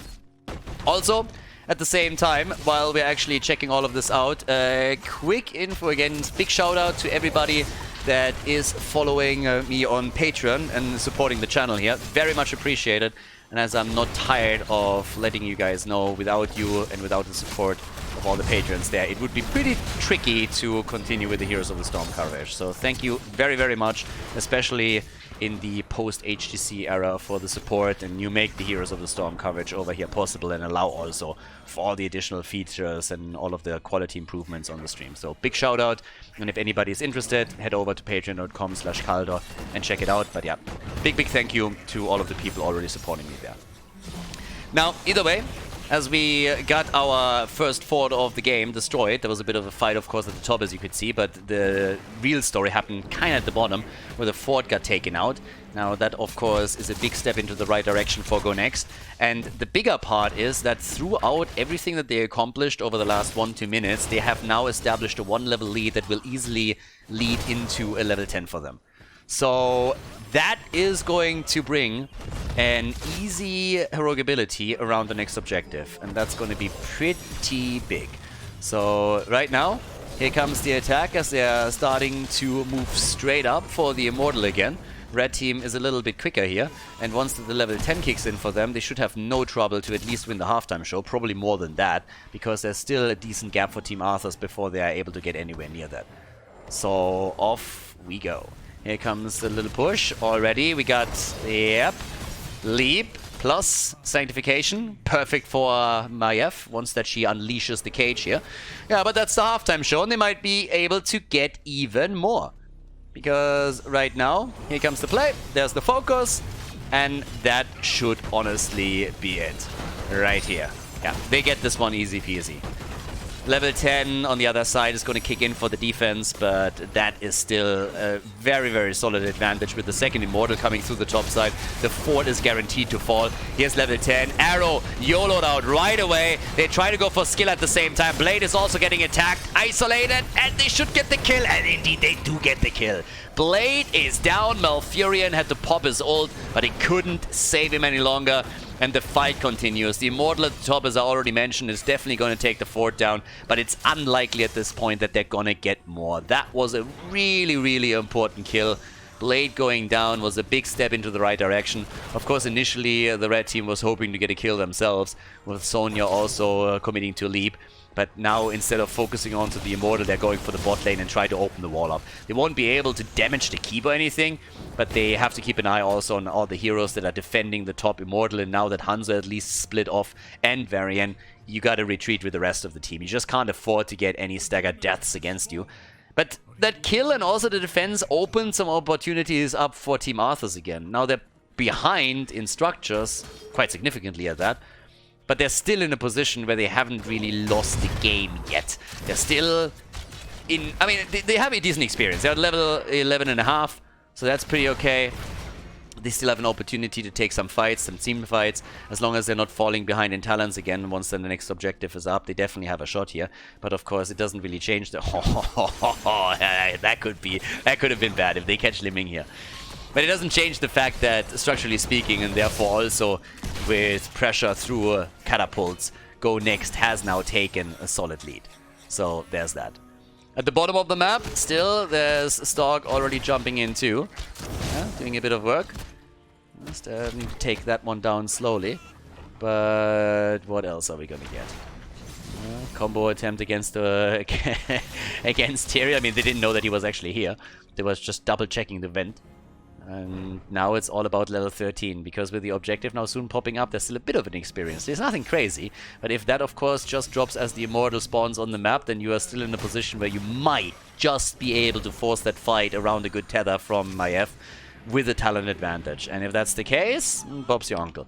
So now we got 15,000 damage on Liming, we got 15,000 on Maiev, top damage dealer for the red team, and it's still game 5. I mean, this is the final one.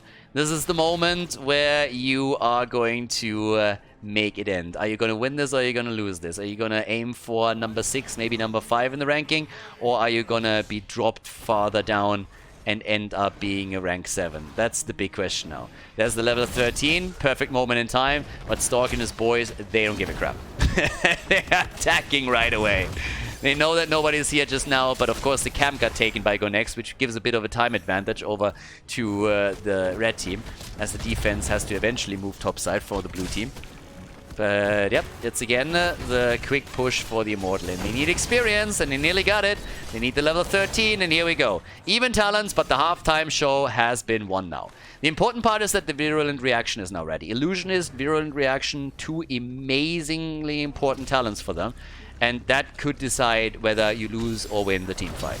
So right now, Tyrell is already getting a little bit annoying, but watch that top lane on the minimap. The camp is pushing in, and Sonya also sped the entire process up a little bit by taking another wave down. So eventually somebody has to move topside, and that's likely going to be Stalk. I mean, the Panda will have to stop this. Sonya is still looking at the top, and there's a catapult now coming in. Blade is sitting there. Down here, they're of course looking to force the fight, but they can't really. There's also a camp pushing in, but this one is not going to do as much. So Blade is just pushing the top. He's going for the top keep. Arrow connects, gets cleansed out with an Nature's Cure. They're trying to go for Kelvin, and the top keep is taking damage already. He's kegging out, not going to get anything done here, and this is starting to become a mad problem because the catapult is just homing in on the keep. Everybody else is still there. They're trying to go for the race, and it is the red team that wins the Immortal. And guys, this keep is gonna fall. The keep is gonna go down. They're gonna lose this one. One more catapult shot. Yep, there it is. The keep is gone, and now they're pushing the bot lane. Team Arthas is in serious trouble. They were building their stupid temple the entire time, and now it's currently getting broken apart. And in case you didn't get that, Team ArthasStroitHram, or whatever, however you pronounce that, means Arthas builds a temple. They've been building a solid case for them to win the series over 5 maps now, but at this point, their entire temple is falling apart. The foundation wasn't good enough. The architect was shit. Whoever came in with the mortar did just a bad job. Like, I don't know, whatever happens here. There's a 5-man wrecking crew on the side of the red team, and they're wrecking everything. The hopes and dreams of Team Arthas to maybe not lose touch with the rest of the teams in the standings. Yeah, this is starting to get real nasty. Because this is a level lead now that we're looking at. It's very few kills, but unless they get some solid kills connected and gain some momentum, this is likely gonna end with a loss. Because the top side is in real trouble. 30 minutes in and the keep's down. They need kills. And so you gotta give some credit to Go Next. They have not given them a lot of kill opportunities. They have not given them a lot of opportunities for fights where the blue team could make it end. And look at the minimap again. What's at the top? It's Sonya trying to escort catapults towards the core because the blue team is saying, screw it guys, we need to be aggressive. And for good reason. So they go down to the bottom of the map, they attack the fort, and they take it down. And the red team is saying, yeah, we don't want to fight that. Sonya is escorting catapults in, but I gotta say, these guys are not gonna do a whole lot. Because it's only 13 minutes into the game, so they're not really doing a whole lot of work. So that was a nice move by the blue team to go for the bottom fort and take it down. Catapults have not really done any damage, and now that the bottom fort has been eliminated, they can focus their attention more so towards the top side. So, good for the blue team. One of the reasons why Go Next allowed that to happen in the first place, though, is that they were close to level 16 and they wanted to make sure that they get the additional talent so that they can use it for the next Immortal and also for the next fight in general. And talking about the next fight, Stalk! Ooh, the Panda! Yeah, doesn't even have to hit the R button. He's still Gucci. He's still fine. But now we got the Burning Halo, we got the Sword of Justice, and this is do or die. You are... No matter what happens now, it's going to be a shitty fight. It's going to be a shitty fight for Team Arthas. They don't have level 16, but they cannot really afford to do anything else. They have to fight. They can try and fight around the Immortal, play it safe, and see if Go Next is willing to commit to it. Buy a little bit of time for someone to go on the side lane and soak experience to maybe close the gap and get level 16 for themselves. Has to be the game plan. And that's exactly where Morenas is coming into play, as he's at the top trying to get some XP here. But of course, every single time that somebody shows up here, the rest gets pressured. And Blade is already working at the bottom of the map trying to get another keep destroyed. And once you lose both, you are in trouble. So Catapult is down. They're closing on 16. Attack is still happening. Red team trying to commit here. Top lane also attack. Core is going to lose shield soon again. But we're not in Winion territory yet. We're only 15 minutes into the game. Catapults are not hitting that hard yet. Arrow! And again, Nature's Cure from Skynox. That was important. That one was really important. And up at the top, it's a double catapult. But here comes Morenas and he's going to blow them out of the park. Yeah, comes in, takes them, easy peasy, and here's the 16. They are fighting for, honestly, for every inch here. Tooth and nail. Team Arthas, they're not giving up on this yet. They've only destroyed one single fort, but if they can win a team fight, they'll leave it to the back line. The slappity slap slap as Skiller comes in, slaps them around, and Tyrael is dead. Tyrael is down. They actually pulling that off. Halftime show won by Go Next, but now they're 5 versus 4. And they're committing. They're committing for the attack. At the bottom of the map, once again, Blade trying to play the macro game. At the same time, topside, Jimmy, always Jimmy. The keg isn't up. They're trying to go for him, and there's of course the taunt still active. Sonya is still pushing the bottom of the map, still trying to escort towards the keep, and Hanzo is attacking. They need an immortal, and they need it badly. If they can take it, then maybe they got a shot here, but the bottom keep is now falling, slowly but steadily. So much macro pressure. They're gonna take the immortal, and they're not defending the bot lane, they're letting the keep fall. They're letting the keep fall, they're saying, fuck it, let's risk it. They can save it, honestly, and they do. But they were totally willing to let that one fall and just say, guys, we need to simply go for it. That's a big problem for Blade, though. That's a huge problem for Blade, but he makes it out. Oh, he doesn't! No! Oh, the sanctification! They're popping everything! The keg and the kill! The big chase! You got to be joking! They are starting the pressure. Immortal at the top, catapults of course on the core, but they're gonna be taken down. That one gets fired. That shitter just attacks the middle. Like, what are you doing? The core is here, on your left, on your left. Anyways, at the top, they're gonna go for the next fort. Team Arthas, they are not giving up. Nope. They are still sitting tight and they're saying, guys, we can still win this one. 5 versus 4 now. The 5 versus 4 fight. Maiev, she is wrecking them. It's 2 down, 3 down. It's a triple, baby. They're going for bishops. They want Hanzo. He's there too. 5-man team wipe. As we have Go Next with a big boy victory. Kelvin gets pinged for good reason. His Maiev is just a fucking monster. 51,000 damage on Maiev. Insane setup. They go for the core. Go Next, ladies and gentlemen. They made it happen. They win the series. They take game number 5. It's a 3-2 victory for the red team as they are locking in the W in Battlefield of Eternity. Crazy series, bit scrappy at times, definitely entertaining, and congratulations to Go Next for a well-deserved victory in this best of 5 on the 7th playday of the Masters Clash. Nicely done, Team Arthas. They go down in flames as the red team is successful.